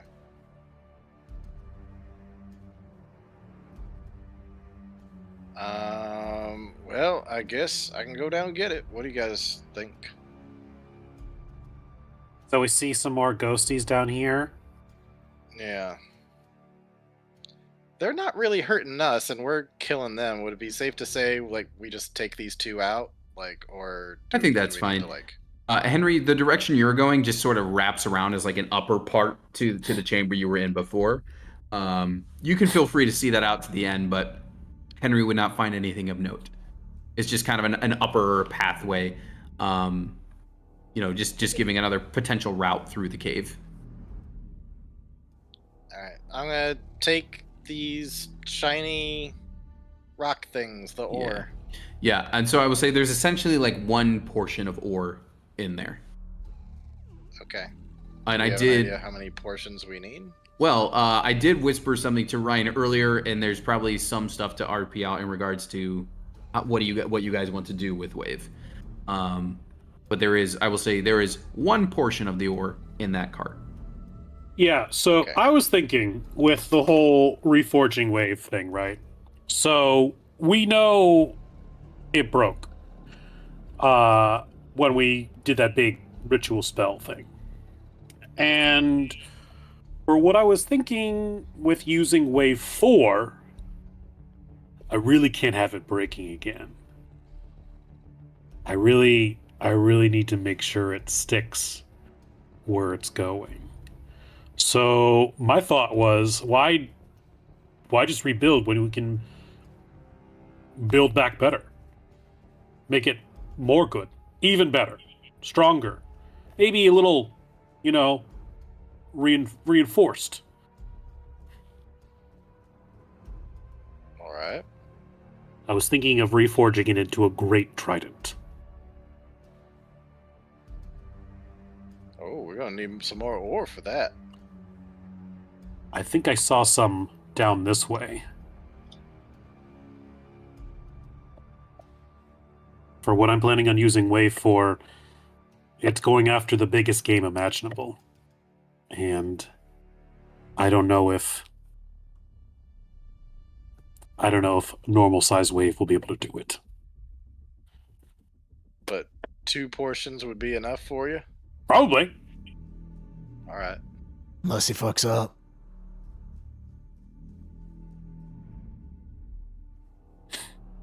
Nah, it'll be fine. So should we just say that we get this ore too? Yeah, I'm fine with that. All right, We so got the ore. we have 2 storm ore. Now we need the key to open up the sealed door, the Correct. sealed barrier. Mm-hmm. Do we need a key to open up this door? And he's just gonna like push on it.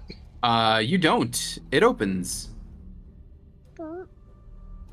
More of these things. Jump scare ghost. That one It's is. just gonna. Yeah, I will say that one's going to be alerted by the door opening. So I would say this will be just a regular old turn order if we want to do that. Or if you guys want to again determine it, I'm fine with that. If you just want to roll. Is it just the one, or is it a It's stronger just the- one? No, it's just the one. I'm also fine to say you guys could. If kill it's it. fair to say, we got. I think if that's 6 fine to say yeah. you would get that one. Okay. Yeah, it's not the boss miner. He goes down. Although, no, I'll hold my tongue on that. But yeah, fair to say you guys are okay with clearing this place out at this point. Okay. Do we find anything we're looking for in here? So as you look around in this room, You find a couple of things. This seems to be almost like an office / storage space. And so as you're looking around, there's a couple things. Looking around sort of the storage area, you find, much to, I'm sure, Henry's delight, there are 6 headlamps in here. The headlamps that were being sold once upon a time in that other town.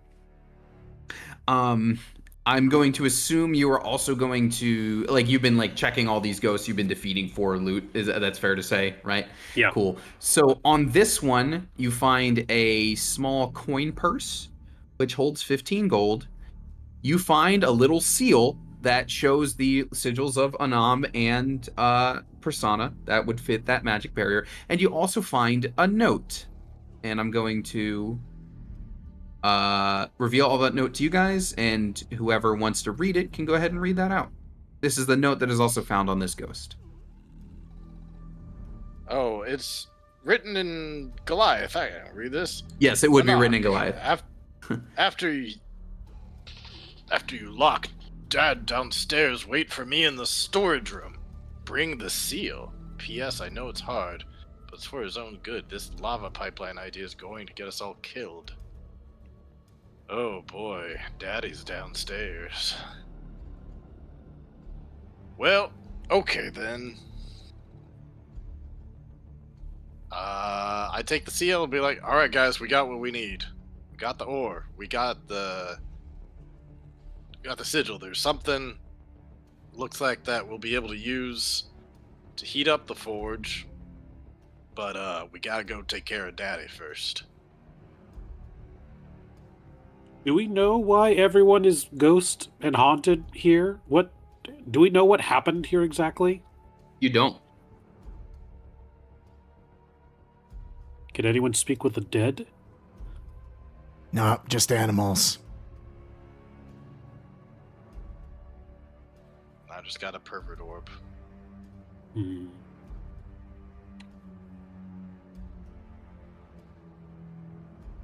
Well, we'll figure out who Daddy is. We'll fight him too. If only that cleric were here, we could make her speak to the dead, even though she hates doing it. If only the party had a cleric. Somewhere she just got like a chill down her spine out of nowhere. Like, oh.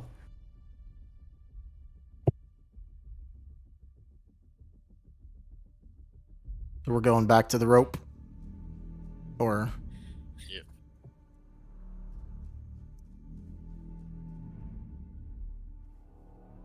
I put the sigil in. we're going back here.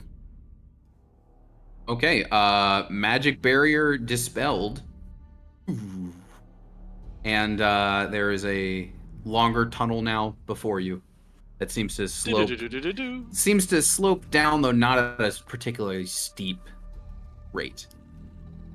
Alright, guys, anything you want to do to buff yourselves before we go down, now's the time. We should probably take the scarlet letters with us, right? The buckets. Yeah. Crucibles. I'll funny. grab one Animal Farm. Each person take a bucket. There's 4 buckets and 4 of us. Oh. Okay. Plus Squidward. Don't want to count him out. You heard Squidward, and Azov hands his bucket to Squidward, so he has to hold it. That's funny. All right, I'm gonna group you guys all up and then move you to another page. Cool. Okay. Okay. And we'll take our bio break in just a moment here. Okay.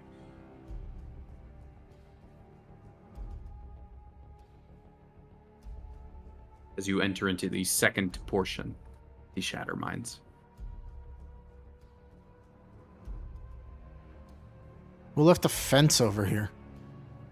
Yeah, so as you walk down, you were like walking kind of further into the mountain as you're going here. And let's hold your tokens where you are for now. I would say, just as I go through this bit, as you're going down, it's not a particularly long walk, but you're walking maybe like, half a football field's distance, and it kind of feels like you are leaving behind, like the work portion of the mine. It seems like you are getting into like more the unexplored territory, the less like Yeah, like the deeper new frontier of the mine, as opposed to before where there was tools and discarded things like that. You're not seeing as much as you walk down here. But then you get to this point here in this room where the path kind of seems to split, and one starts working its way uphill, another is working its way downhill. And as you're from Rolo, where you're standing, particularly, yeah, you see there's like it's not a fence, it's this weird like sort of like set of like sort of like weird metal piping that's kind of leaned up against one of the rocks. It's not installed. It is actually to Artem's comment, it is like kind of like left behind leaning up against this rock that you see. And then you can also see I'm assuming you would peek around it, you would see another of the discarded crucibles sitting here as the path splits. And from where you're standing, you're I would not say it's not that you're sensitive to it, but you being a cold being a Goliath, being kind of frost accustomed, to you, this left path, it feels kind of normal. AKA, like, so for you, colder is normal. So it's like, oh, going up, those tunnels get colder. But off to this side, maybe it feels a little extra warm to you. Oh, if we go down, those tunnels get warmer. Okay. And that is the split in the path you see before you. Well, if you guys want to, you can determine kind of which way you want to go, I guess, and then we'll take our bio break. Unless you guys want to think it over during break. I assume we want to just go down to get to the hot stuff. Why not? Looking for something that can superheat metal, so Yeah, I think that's down. Well, why don't we do a short rest while we bio break? What did you say? Take me about an hour to get out of this suit, pee, put it back on. Actually, that's not true. I got donned off. Azov, do you need a short rest? you look back, Azov is already in a sleeping bag with Squidward like slowly caressing his hair. And just being like, hold up a silent hand to his mouth. He has no mouth. It's just like the shape of a face. He's like, that's funny. You can go back up to full health then. All right. Well, yeah, let's take our bio break, and we'll come back. You guys will continue your dive into the mines. Alrighty. Cool.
Okay, we're back. You are in the second portion of the Shatter Mines. Your save screen, your save file now says Shatter Mines Layer 2. Congratulations. Yeah, you got like a cold trail leading sort of upwards. You got a hot trail leading to the right. I think your call was to go to the right. And just for logistics sake, we're gonna say that each one of these, like, there are these ledges you guys see on the map. We're gonna say each one of those is about a 10-foot drop or climb, respectively. Okay, so not impossible. No. Very easy to do. But just so we have like an answer, because I know anytime there's ledge, we always need to know. Just we're gonna say 10 feet for all the ledges. Make it easy. Okay. This Rose gonna lead the way. Are we done short resting? Yes. Give yourself your short rest. Oh, that was a good nap we just had there. Are we ready to get back to it then? Azov's onesie. So at the end of the short rest, Azov gets his spell slots back, but Squidward unfortunately lasts only for an hour, so he would disappear. Okay. Are So you useless. re-summoning him? That's what I was going to say. If we're going into Daddy, do we want to resummon a fresh Squidward to have on our backs? We don't know what we're walking into just yet. I mean, he's been working for us so far, but if you feel like you wouldn't want to waste an action later on, you can always summon him now. We can hold him for now. All right. Goodbye, Squidward. All right. I'll see you I shortly. also, Ryan, I like to Squidward's imagine like that. a nice little video that you fall asleep to is like he's there when you're falling asleep, but when you wake up, he's not there anymore. It's like lapping waves on the beach or something. Yeah. Really, Azov just wakes up in a pool of water and being like, what happened? I like to imagine, Ryan, that what you're wearing now is what Azov has under his armor too. It's definitely what Duel has under his armor. I don't know about Azov though. I think Duel wore, he doesn't wear the nightgown. Duel wore the onesie with the butt flap. All right, right. Azov wears a nightgown with a nightcap when he takes his short rest that he puts on over his armor. He puts it And on gets over. Oh, so he Like, doesn't I get think the of the, benefits of the rest. Good to know. The teacher from My Hero often will like get in a sleeping bag mid lesson. That's what I always think. Where it's like we're taking a short rest, and then Azov will immediately like kick out the sleeping bag and get inside, and then just like fill up and go to sleep for an hour. Dope. Oh yeah, here's that Emphasis on character. rest. That's funny. I have found the character you're speaking of. That's very funny. I don't Get know back why to My he does. Hero. He's just kind of sad. Yeah, I should get back to that. I think I've said Something before. I read like the something first about his two eyes arcs. drying out too much, so it makes him tired or something. But I like that imagery. No. Okay, so like yeah, so just to clarify, yeah, you've got basically a choice here. You want to go up or down, hot or cold, and down and hot is the way you seem to be going. Down and hot Yeah, is always what- the way I go. Can you tell us more about what are these things? Yeah, absolutely. You are looking at crusted over lava. Like this is clearly like this would be a lava pool, but it over either word time or temperature or something. It is like fully crusted over, so is not actually like flowing lava you could dip your bucket in. So even if you see like a little orange peeking out here and there, just think of them all as being fully blistered over, if you will. If these buckets are breadcrumbs, I think we're supposed to go down this way. Should we follow them, or should we just get some of the stuff and go? I want the good stuff. Okay. I want the good lava, Yeah. not the crusted These- over, leftover lava. Yeah, I will say these are like have turned into like more or less the what is it, igneous rock or whatever. Like this is not dippable. If you want to find the flowing lava, you do have to go further. This looks more dippable. You will know the dippable when you see it. Is this just the same stuff? Yes, it's the same. It seems to be maybe not as scabbed over as the other stuff, as it is as you are descending. It is getting warmer. You know, you have now descended. Let's see, 1, 2, 3, 4, 5. You've descended 50 feet already, technically. Oh, here we go. Now we're cooking. Oh my god. That's hot.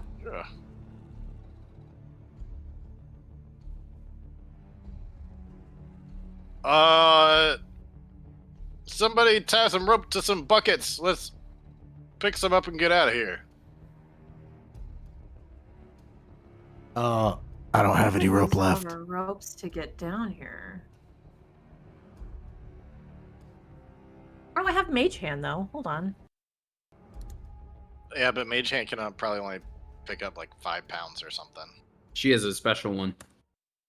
Ah.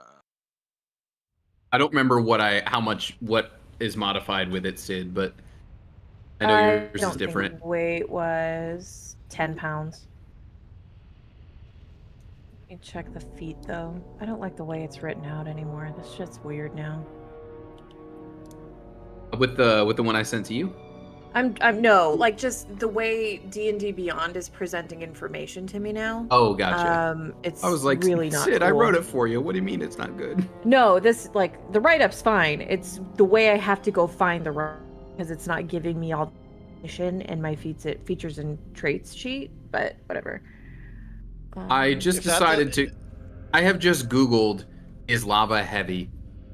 A Yes. gallon of Of course lava. it is. It's rock. It's melted rock. Yeah, yeah, but like I don't know.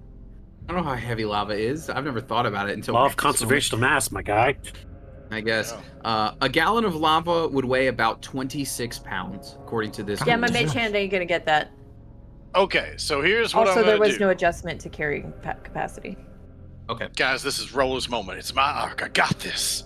He's gonna go super big. He's gonna go up to huge size and just lean down and just scoop up some stuff. Okay. He's just gonna lean over the edge and just start scooping up buckets and handing them up. Okay. I kind of love that because. All right, so you start. So how many total buckets? Well, there were 4, but there's been more along the way. Why don't we say each have 2, so like total of 8? So let's say 8 buckets. We don't know how Okay. much we need, so might as well load up. Take as much as you can. Okay, Mhm. that's fair. So Could Rollo do an investigation check to remember how big the forge was up there and how many would be needed? I think I would say 4. I would say 4. I would say I think you brought in 4. Is that correct? So I would say like you didn't necessarily have to bring others with you. You can estimate that well, like kind of a bucket each, if you will, would be sufficient. However it is you want to divvy it up.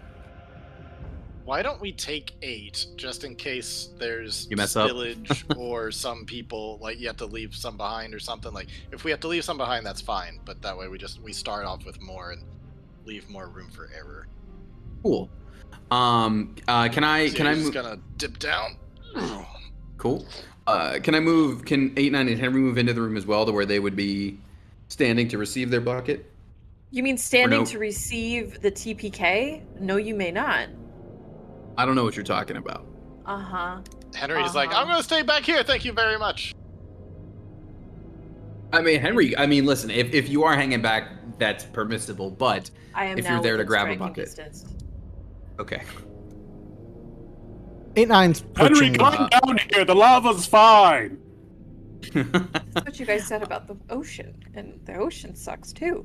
So as Rollo is distributing the buckets, the lava buckets, Rollo, as you lean up from your last one, something meets your gaze as something rises up from the lava as you lean up.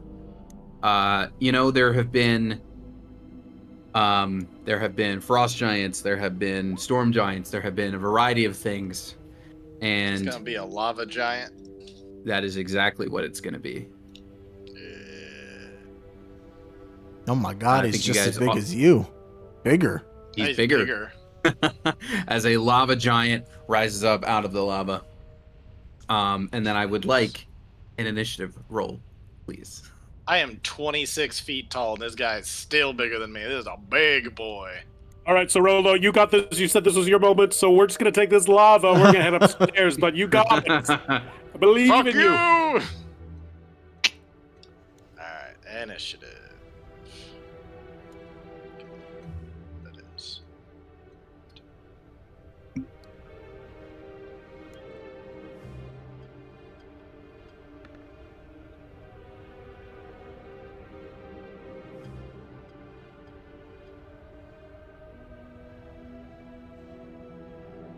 I think it's fair to say that Rolo is prone in this moment because he's been leaning down to pick stuff up. I mean, I said it kind of met your gaze as you were standing up, so I'm not going to make you Okay. necessarily. Yeah, Okay. I'm not going to say you're going to lose your movement. Don't worry about that. Okay, 8-9 with the 9. Rolo with also a 9, but it's not quite as good as 8-9's 9. Guys, what is our initiatives? Henry with the 7. He's off with the 3. Okay, just a second here. With the, and then he's off with the 3. Okay. Let me roll for Lava Giant, who's been apparently just living down here, according to the lore. I could live in like just like I don't know, just warm and like cozy in my environment. Yeah, I would too. I would too. Lava Giant got a 13, which is not particularly high, but it's high enough to go first. So Lava Giant emerges from the lava and stares down at some folks in his territory. You already got your music and everything going. Great. Okay, cool. He stares down and from his like sort of like chest crackling cavity, a stream of lava shoots out at the gang. I would say, Rolo, you're the biggest target, and based on your angle, this line of lava would shoot toward Rolo and Azov. Okay. So if I could have dex saves from the two of you, please. If I get a nat 1, can I block the blow and save Azov? Let's see. Just boost. Oof. All right, that's a save from Rolo. And oh boy. It's the exact opposite. Whoa, watch out, Azov! Dodge that. Watch out for what? So, yeah, Rolo was like blocking Azov's line of sight and just turned and let him take the full blast. Oh boy. All right, well, You said there was a Rolo, monster over there? Oh, gods! Azov, watch out! All right, well, Rolo, you saved, which means you only take 28 fire damage. Okay. Azov, you are hit with a lava jet that deals 56 fire damage. Okay. Let me see. Sorry, how much was that again? You 28 to Azov Okay. 56. Well, that's probably good, because I for sure would not have maintained concentration on keeping Squidward here after that blow. Can I do something as a reaction? Sure. I think. Hold on, let me verify that I can even bother to do it. I might be able to reduce some of the ouchie that you took, but not by a whole lot. Oh yeah, I gave you you have a thing, right? We buffed your telekinetic. No, this is actually something from my last level, not telekinesis. Oh. I am within 30 feet of Azov. So just briefly before that lava like hits you, there's like a shimmering pink force field, and I can reduce your damage by. Bye.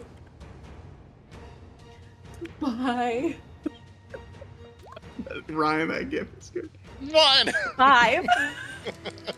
All right. 51 lava damage. Wait, no, Azov, you'll feel better. Oh!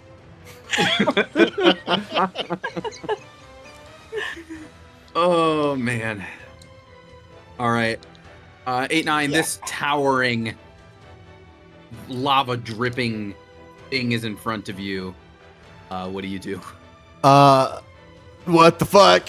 Well, the thing that he's known best for, so gonna cast Hunter's Mark and shoot it because panic.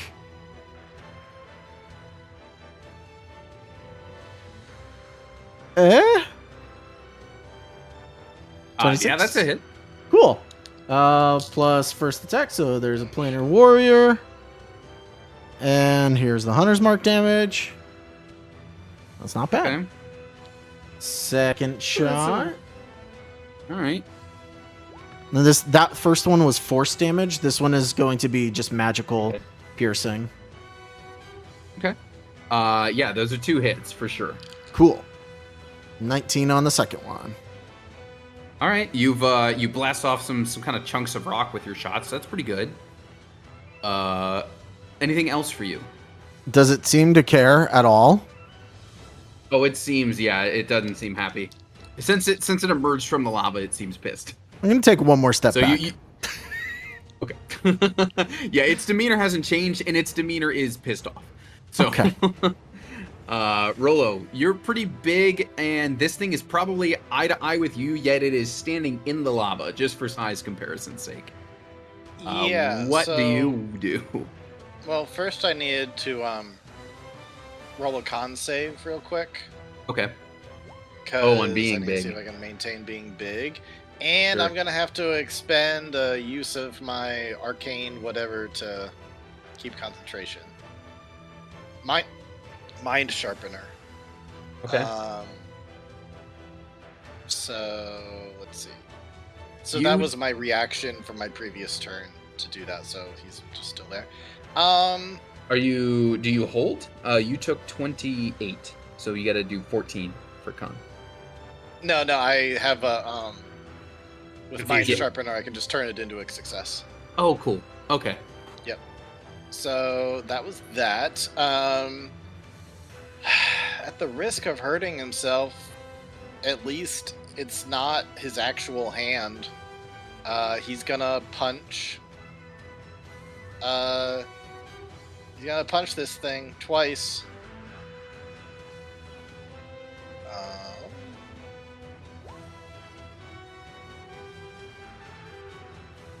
Ooh. Okay. Those are 2 misses. With the nat 1, I am going to say that you do kind of misfire your punch, and you do connect with some of that dripping lava. So that's gonna be an additional 9 fire as your Ouch. gauntlet hand goes into lava. Okay. With that, he's gonna have to do another con save. This +6. Yeah, so he's fine there. Bonus action, he's gonna heal himself up with some of that tundra ice. Okay. And give himself 5 temp HP. And I think that's all he can do. All right, Henry. Similar situation, giant, terrifying fire thing standing in front of you. What do you do? I got because I didn't want to be in here, and then you were like, "You got to come get a bucket," and then I was like, "No, guys, I don't think this is a good idea." And you guys were like, "Henry, you have to come get a bucket," and I was like, "Fine." Okay. I'm gonna do. Oh, I can really. Yep.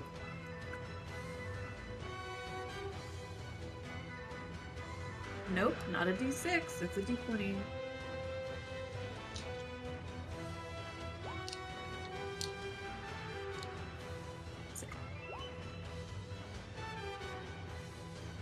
Second one is a hit. as the first knife, this thing has a very thick rock hide that it kind of dinks off of. 21. Wow. Okay. Good hit, even off the 1. Very nice. Good hit to this thing. Anything else, Sid? I would like to climb this 10-foot wall, please. You certainly can. Sick. That's me. It's Azov. Azov's going to use a bonus action to use Misty Step to teleport all the way the hell back up here. This is going deep down, correct? We're descending into this area here? Yes, you are now ascending. Okay. So, way back up here. That's his bonus action. His action. Just noticed all the symbols you gave yourself after getting hit by the lava. Yeah. He's hurting pretty bad right now. But he can get himself some temp HP back by quickly calling upon the armor of Agathis. He'll cast that and give himself 20 temporary hit points back. Nice. Nice. Okay. And then Now- he's just going to kind of scooch around here and get to some cover. Cool. All right. So, you might say that you are inside of this lava giant's lair.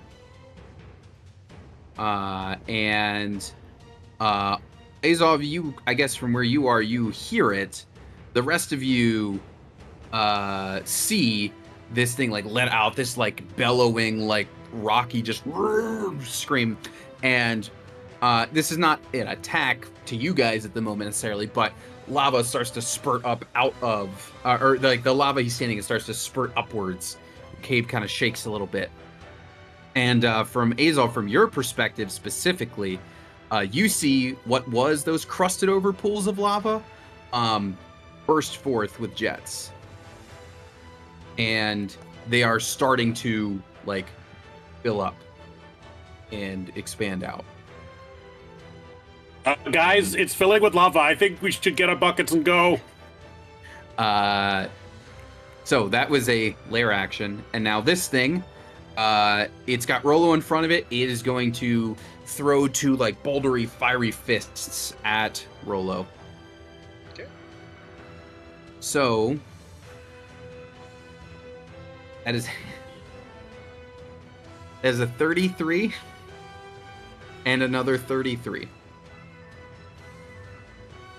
Yeah, no sense in silvery barbsing that. Okay. So. All right.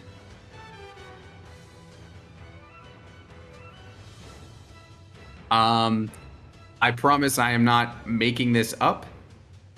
That is 68 bludgeoning from the two punches.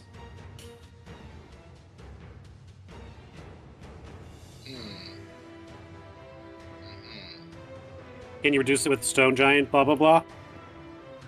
I can reduce one of them. Yeah, which I will need to do in order to stay alive. So. And Sydney can Yeah, do I a was useless thing that makes us feel better. Yeah, Say that. I could. No, you're right. You're right. Yeah, I'm looking at all my reactions. I do think that's the best one to do in this moment. Stone's Endurance. Let's go ahead and do that. I think it's fair to say that I drop concentration and go a size smaller. Just one? I mean, actually, I don't know just how one that size works, smaller. like wording. Okay. Because one of them is activated via enlarge reduce spell, so that I'd lose concentration for, I assume. Although, let's see, maybe I can get an at 20. Nope. So and then with the other Sid's- one is just a large form that I just get from being Goliath. Okay. So with Sid's thing, it's a total of 60 damage. Okay. And I believe Okay. Stone's Endurance is 1d6. Sorry, 1d12 plus my con. Okay. that's So you'll 3. survive this. You will survive this. That's good. Yo! Yeah! There we go. All right. So 45 in that case. Only I can 45 survive that. damage. Whoo! Okay. Aren't you glad you took tough? Yeah. Actually, Oh man, this was the time for it, huh? Christ. Yep. Yeah, without tough, he'd be down right now. Okay.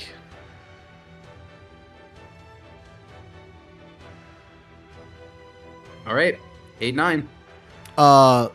So Rolo needs healing. I can't see where Azov went. I'm up He's here. around I the ducked corner out the to corner. left. Oh, okay. Well, He only wanted one lava jet to the face today. Rolo needs this, so bonus action healing word at 3rd level. You get Thank 20 you. back. Nice. And then I'm gonna take my 2 shots.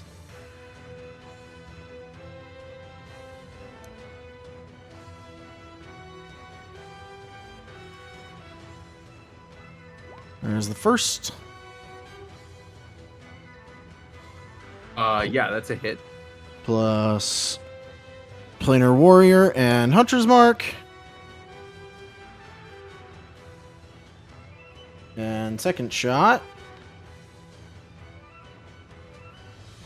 That one is not a hit. Damn, I was hoping, but all right. So it looks like 21 total damage. Yes. Okay. Anything else for you? No. All right, then Rolo, we go to you. Quick question, too. When I was hit with bludgeoning damage, was that magical damage, or is it just bludgeoning from a really big creature? It would be bludgeoning from a very big creature. This Okay, so that's particular an one. additional 6 that I can get back. Okay. So he's at 42, alright. About half health then. So, yeah, lava is rising. This thing hits like a fucking beast. He can't take another hit like that. So he is going to summon the World Tree to save him, and he's going to bamf over here and start running. He's like, alright, everybody out! I'll say that he picks up his buckets first and then does that. Okay. So there, and then whatever. 1, 2, 5, 6. That is like and it is filling with lava, correct, Tony? That is what's happening. Yes, I'm currently drawing because it's going to be expanding over the rounds, as you can probably guess. I'm Okay. currently Uh-huh. graffitiing up the map. But I Oh am, yeah, he. Sorry. Yeah. Go ahead. Yes, it is currently filling. I didn't want to like do it during your turns because it's not technically it's not until after Azov's that this technically happens. But you know, there's a lot to doodle. So Yeah, he sees it filling up over here too, so he's gonna dash and do another 6 feet. okay. Come on,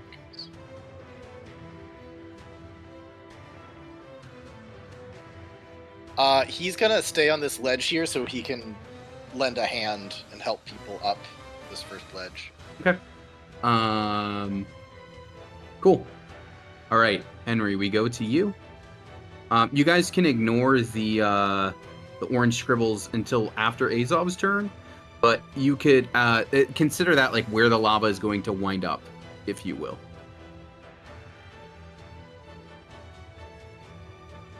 Oh, it's slow. Okay, cool. As I try to run the fuck away, I think as I go, I'm going to mind sliver it. So I'm going to shoot a dagger at it, and he's going to have to give me a not that intelligence saving throw, please. Okay. Intelligence saving throw. Let me see how intelligent it is. Okay.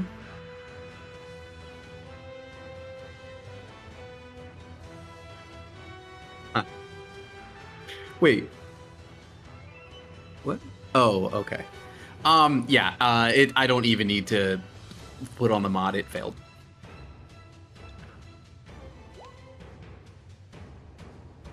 So he takes 4 damage, and the next time he's got to make any kind of save, he's got to subtract a d4. Not that that matters, because everybody's running.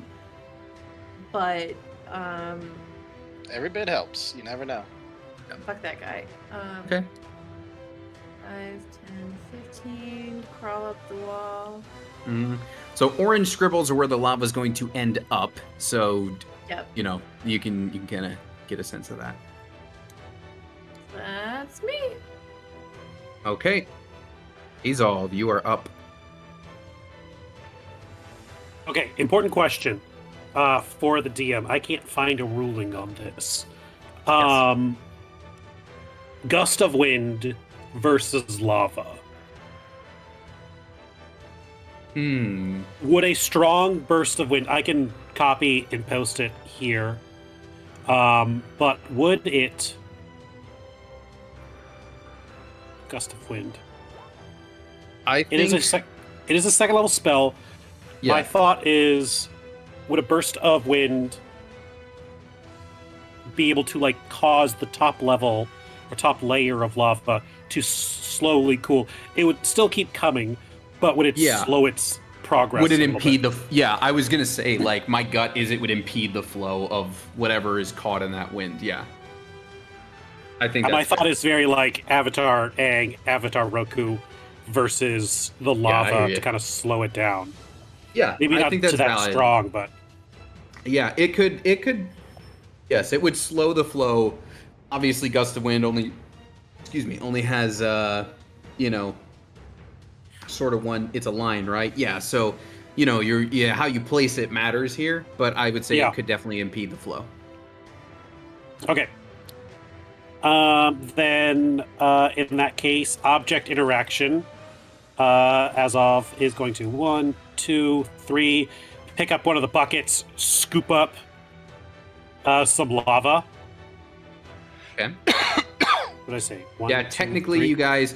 Would you guys say? Did you intentionally dip for 8 buckets when you went down to the pool or not?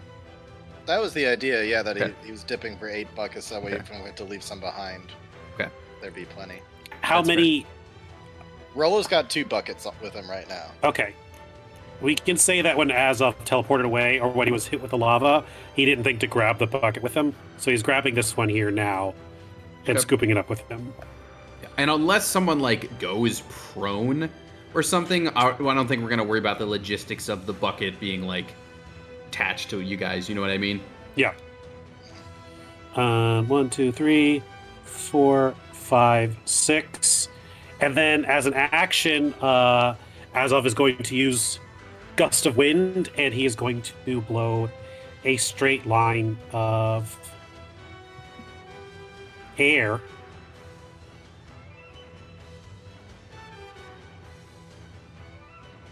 I guess here to try and cool off the approaching lava. I guess he can really just hit this area right here. Yeah. Yeah, and I would say like this one down here, that's gonna take longer to fill up because that's a lower elevation. Okay. But this one I you think this is- definitely. This is our biggest threat, yeah. Yeah, then beam. Okay.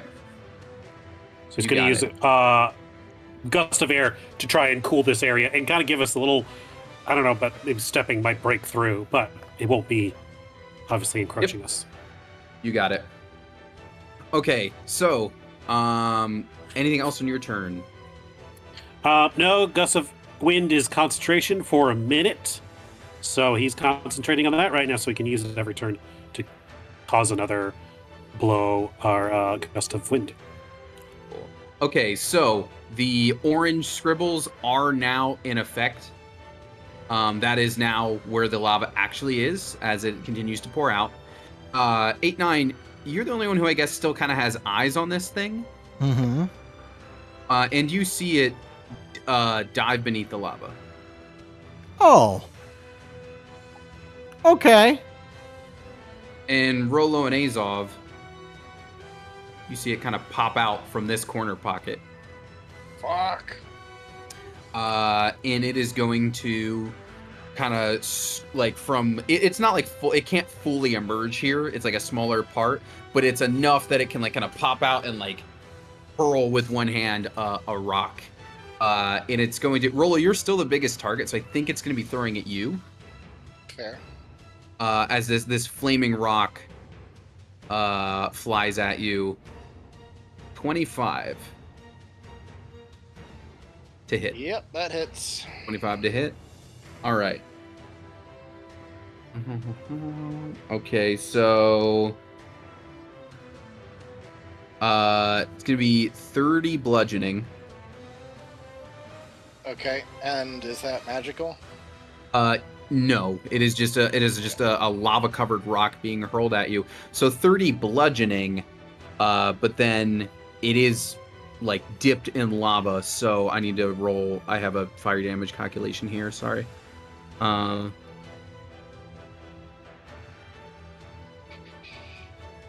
Okay, and then specifically 6 fire damage. Okay, he's gonna use his Stone's Endurance again to withhold withstand the blow of the thing. Okay. Wow, minimum, that sucks. Okay, so that 30 was reduced by 3 because of his armor, and then another 4, so that was a total of 23. Yeah, 23. Mm-hmm. And then another 6. Yeah. And from your POV, well, you would both see this, but Azov, from your POV specifically, you do not need to roll anything for this because it kind of like splashes kind of just right at your feet. But as that rock is thrown and bursts, some of the lava that's on it does create like an AoE splash effect, which you are not in range of. It kind of lands in front of you, but you clock like, oh, that there's more when these things are thrown. If they got lava on them, they're gonna hit for more than just their target potentially. Got it. And now 8-9, you're up after you just saw this thing just dip on out of there. I mean, I don't like that, but not gonna sit around and figure out what that's about. So, he has one of the buckets that was passed up to him. That's all he's gonna carry. That's all he cares about. He's gonna start going. Okay. So Tahira's oh my god, why? Well,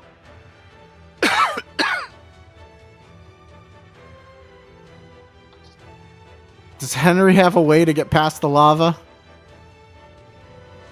You have if you move it straight left from where you are, you pass it. No, I know, but I guess it'll be So you another don't have to turn. worry about Okay. this part. Yeah, there's another round. Then we're gonna dash to get more movement. So 20 gets me here, and then oh, that's not a nice thing to see.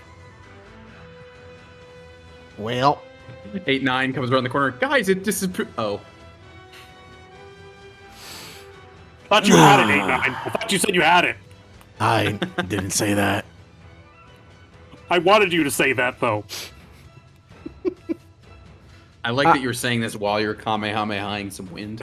I guess that's the end of his turn. The only other thing I could do would be to Misty Step, but that would be getting closer to it. So, Yeah, hold it for when you can get further away. yeah. Okay. All right, Rolo, what about you? You're standing above this ledge. Oh, I mean, you know the situation. I don't need to tell you. Yeah, so looking at the area above him, if I were to shatter the ceiling area right above him, could it potentially cave in on him? Or because I was thinking about doing that at a choke point, like right where Rolo is, but like waiting for other people to get through. But I'm just wondering, is there any likelihood that that would work here? Or is it too big of an open space? I'm gonna look at the.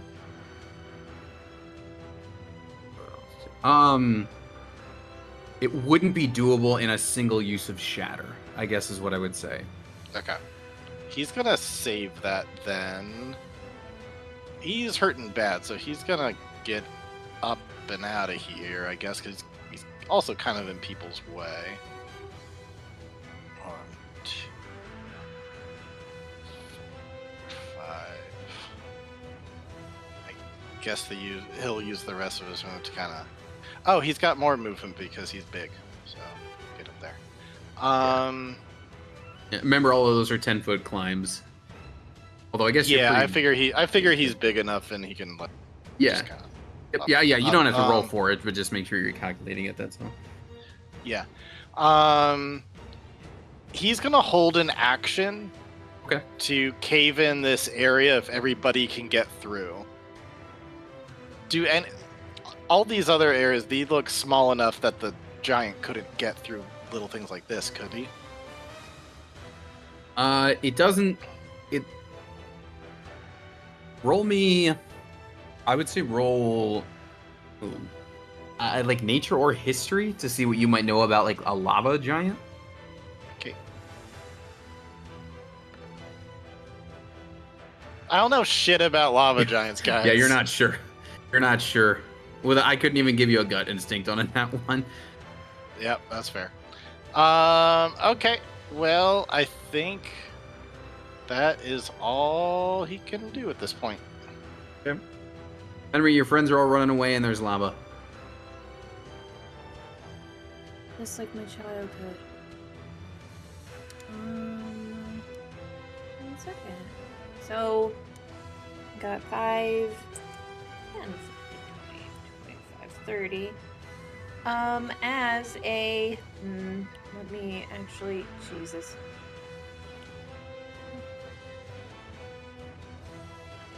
Dashing is not great, but also neither is lava. I think I might do mirror image and hope for the best. Okay. Maybe. Maybe. Let's see, 1 second here. I'm worried that if you guys all get. Never mind. I don't want to give Tony ideas. Oh, don't worry. I know how I know where your thought was going. And yeah, like, if he could block you, then all y'all are Correct. stuck there. Oh, that's actually not where I was going. Oh. See, this is why I don't want to give the DM ideas. It's not where I am going to go either, for the record, but that's not what I had in mind. I think That would be the way to instantly win, though, I think. Just be like, what? You can't get through me. You guys are trapped down here until the lava gets you. 15, 20, 25, 30. We're going to do mirror image. We're going to try it out because why not? Okay. Wait. So the lava's coming up from right here, yeah? Mhm. Then- Like the pit down here. Well, I think Azov So is there's like a bunch cooling of it scribble to some here? degree. Oh yeah, Azov's Okay. holding that in place. Azov is making sure that doesn't Okay. flow. Now you are gonna still have to, if you're gonna continue, you're gonna need to hop onto the wall to climb out because it is Right. in your way. Or you could Right. step through it and just tank that because I mean it'll hurt you, but I'm not gonna. It's not an instant kill. Tank that. yeah. Yeah, come on, Rogue, for tank it. now, we'll stay out of his way because I can't get up that wall regardless. But I Okay. am going to cast mirror image. So I have that going on.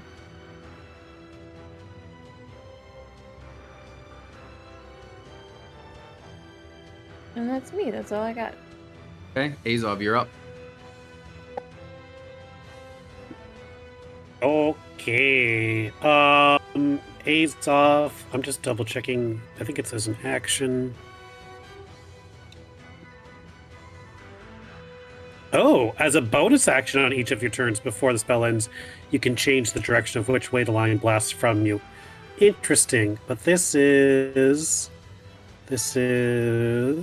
an action. All right. Then Azov is actually going to run past Henry and go right here. And he's going to extend a hand to Henry and say, "Do you trust me?" No, I'm gonna grab it anyway. We took those. And he's going to put 2 fingers to his forehead. He's going to say, "Thunder Step!" And he's going to teleport both of them to the far north side of the map. Get me the fuck out of here! Wow. Okay. And because I believe within 10 feet this asshole is, he who needs to make a con save as he takes some thunder Okay. damage. Okay. For 30 thunder Nice. damage.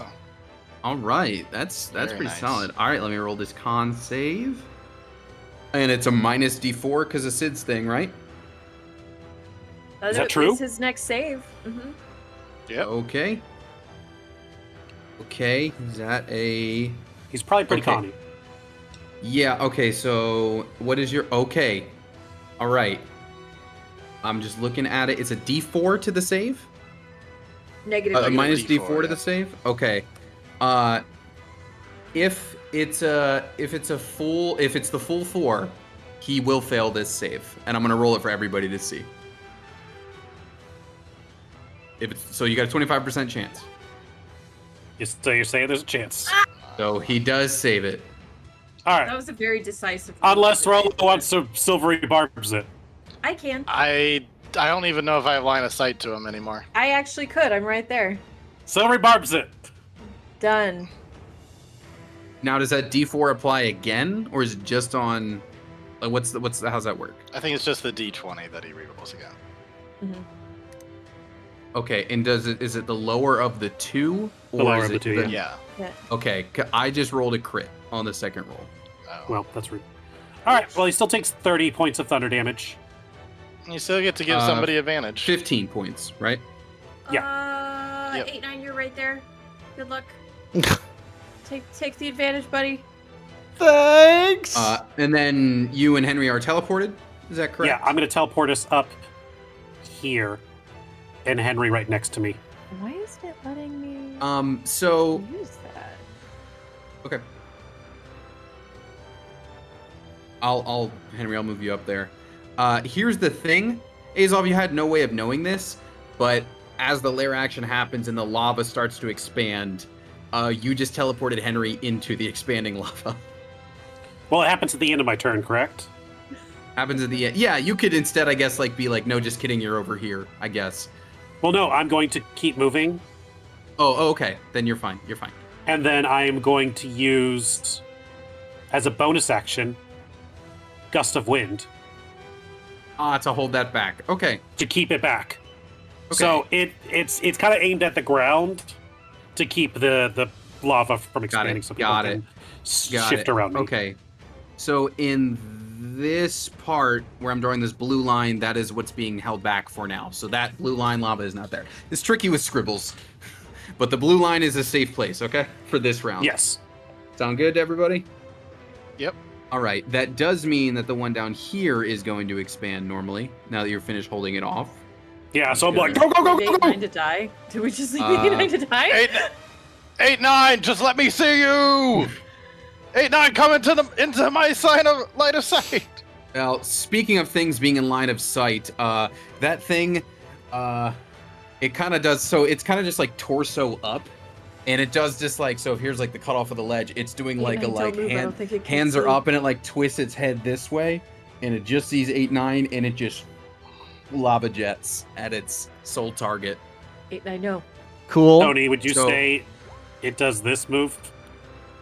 Thank you. It fully does that. It's this thing like lean, but like just rotate it 90 degrees as it like. So I need from you, Artem, a dex save.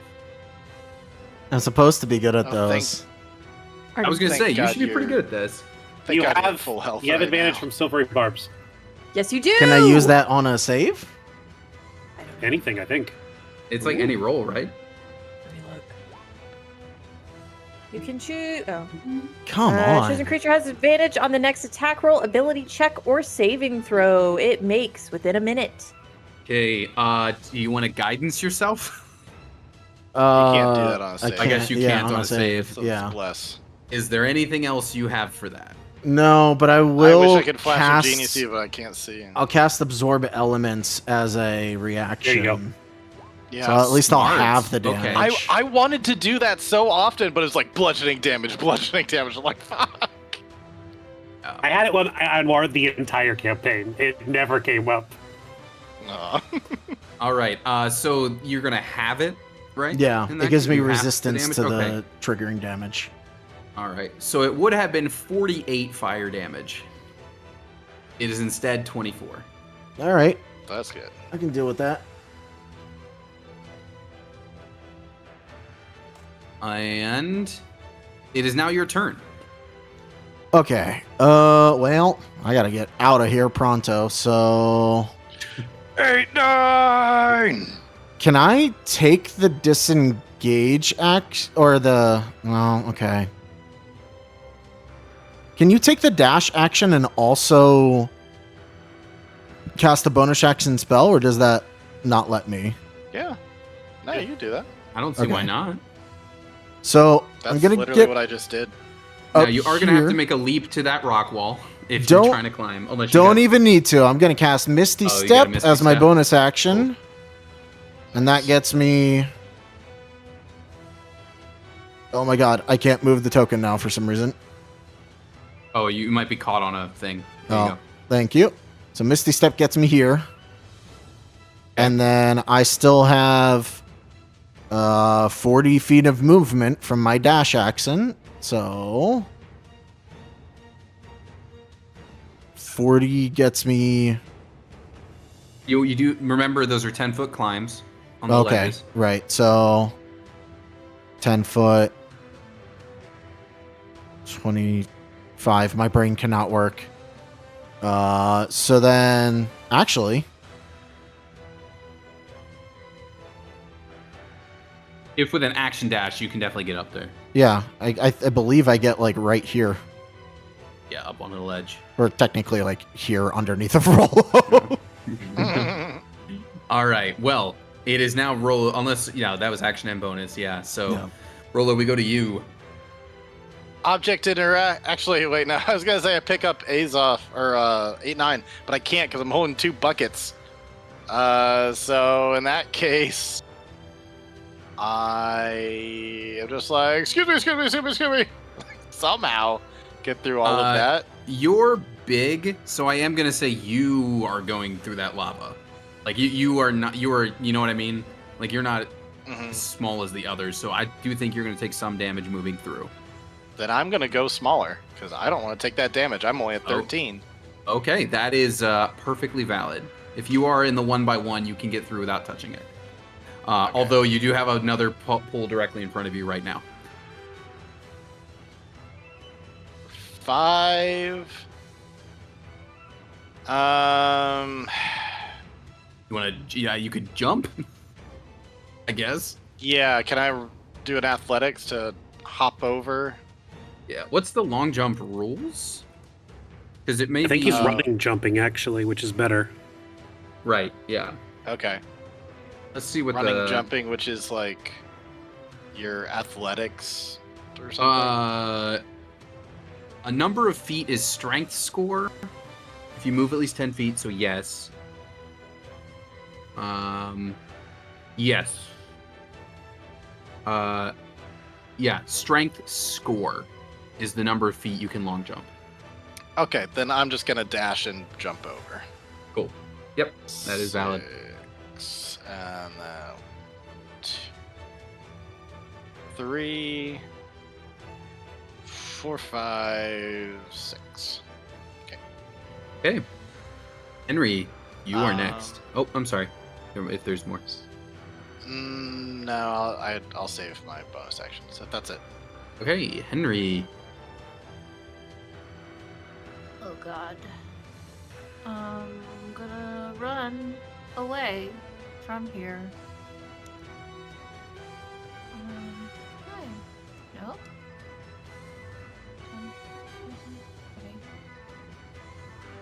Okay. 30. Are you going to make a jump? Yeah, I will. With the, like, I'll bonus action dash and I'll jump. Okay. Is your strength score enough to clear that without any sort of like extra oomph? I assume with a rogue, You said strength?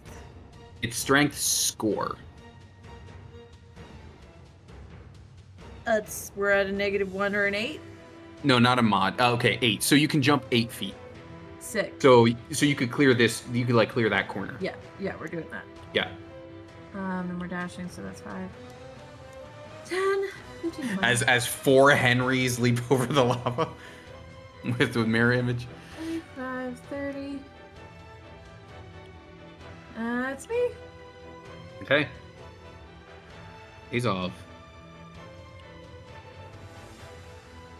Enzo's gonna call back to Anon. You good back there? There's lava in front of me. Right.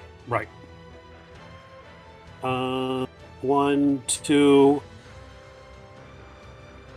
I guess Azov's also going to do a running jump Okay. to get to the other side.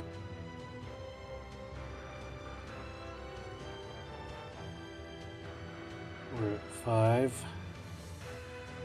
Okay. And then he is going to use another bonus action to cool this one. Okay. Stop this one from expanding. Cool. That's his movement. That's his action.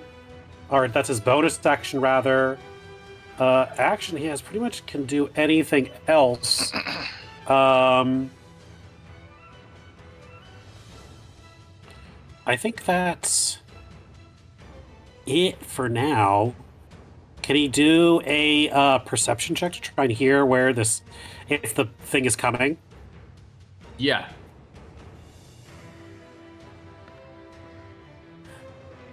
$17. You hear like the tunnels are still rattling. Whatever sound lava moving makes, some slurping is definitely happening. But you don't hear like any like the like Ignan sounding screams. You don't feel any like extra trembling happening. So it seems like you might be in the clear. All right, then Azov's just going to keep using his bonus action to try and cool that area so 8-9 can get through. Okay. Yeah, you seem to be in the clear, although as we come to 8-9's turn, it's not touching you, 8-9, but there's a pretty big pool of lava around at your feet right now. I forgot I had this spell. So, 8-9's gonna cast Levitate on himself. Yep, that's pretty perfect. Fair enough. And it says... Now, that does reduce your speed a decent amount, right? It does not, actually. It says specifically, if I cast it on myself, I can move horizontally with my move or move up or down. Oh, okay, so they changed it. Because it used to be... I mean, I have to get against a only be, like, wall. 20 feet. So, no, 20 feet Right, but is, still- if I'm controlling something else, then it can only go 20 feet up in the okay. air. But if it's me, I can just change my verticality as part of Wall my run. movement. So, I think That's cool. how this is going to work It is runs sideways. he'll take a little like move or a little jump towards this wall here so that he gets the initial thing, levitate, and then he can move by pushing off the walls. So we'll just dash. Let's see. So that's Levitate's a bonus action. I think Levitate's an action to use. yeah, it is an action. Okay. So I can still move. But if you're in the air, that means you're not getting standing lava. Yeah. Yeah. So 20 feet would get me here. And then next turn, I can bonus action. Or next turn, I can dash and bonus action for more Misty Step, really. Mhm. Okay. Let's move. We'll stay in the turn order for now, just as the lava moves. But I think unless there's something drastic here on this last turn, I think you guys are in the clear. Rolok, let me know what you're doing on your turn.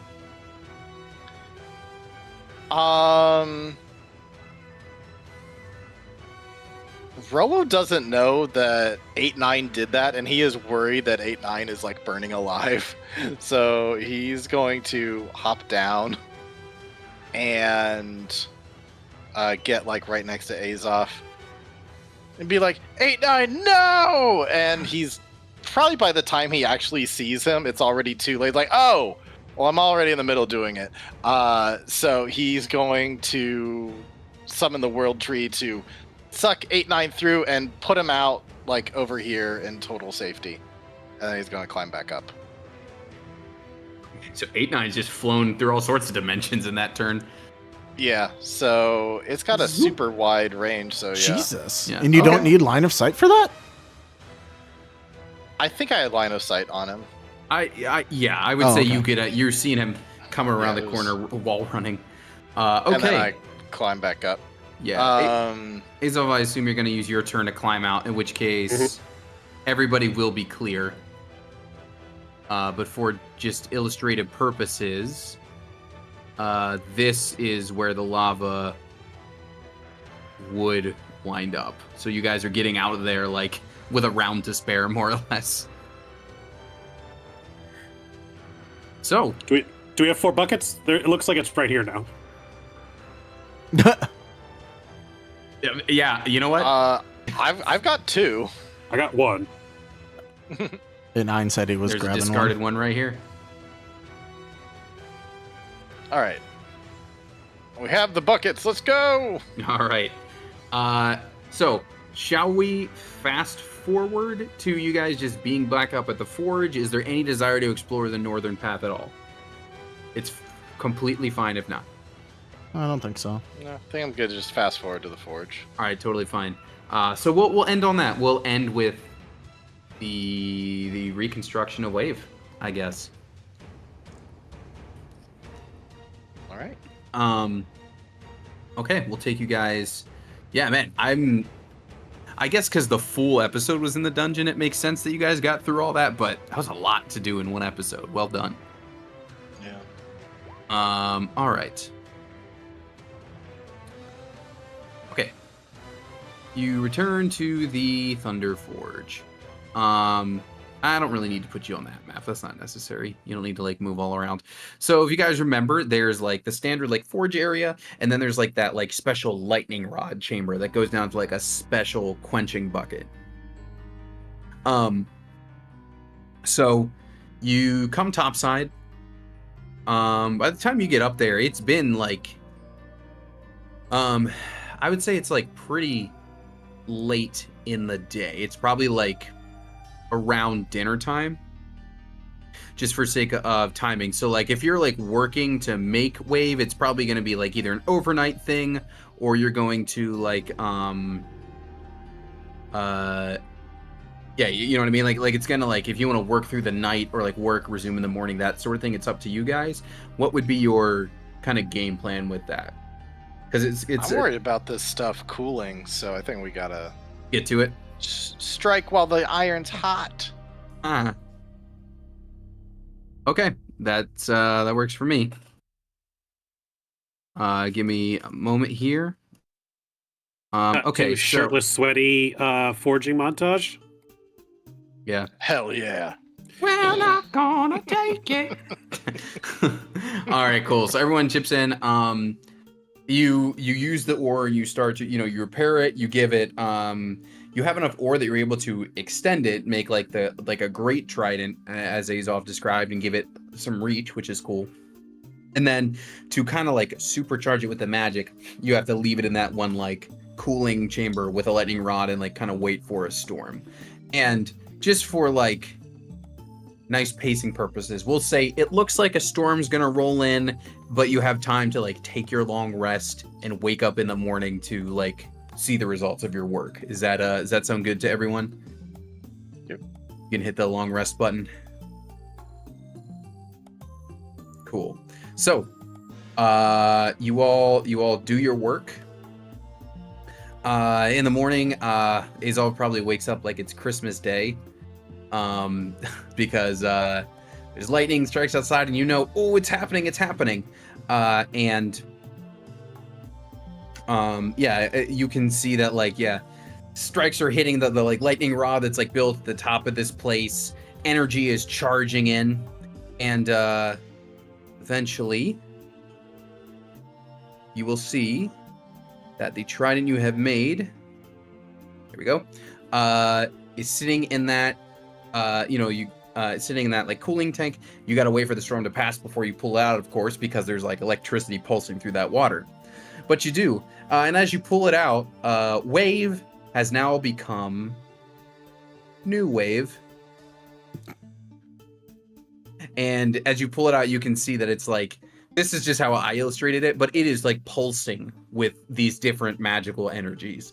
Like this thing, like you took lava from like a lava giant den. You've got this like thunder ore inside of it. You charge it up with lightning. It's pretty juiced. And so here, if you want to read off, we can end on this. If you want to read off, Ryan, what your shiny new trident does, this is how we can end the episode. New Wave requires attunement. You gain a +2 bonus to attack and damage rolls made with this magic weapon. Reach. This weapon adds at 5 feet to your reach when you attack with it, as well as when determining your reach for opportunity attacks with it. Brutal critical. You can roll 1 additional weapon damage die when determining the extra damage for a critical hit with melee attack from New Wave. Aquatic properties. New Wave also functions as a Trident of Fish command and a weapon of warning. It can confer the benefits of Cap of Water breathing while you hold it. Thunderous properties. The wielder can cast Shatter at 2nd level once per long rest without expending a spell slot.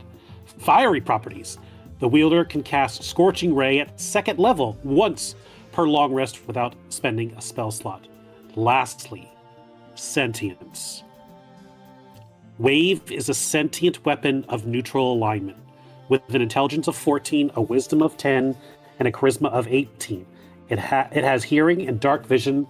The weapon communicates telepathically with its wielder and can speak, read, and understand Aquan and Common. It can also communicate telepathically with any target within 30 feet that the wielder permits. Finally, Wave can speak with aquatic animals as if using Speak with Animal spell, using telepathy to involve its wielder and chosen targets in the conversation. God damn, that's like 10 magic items in one.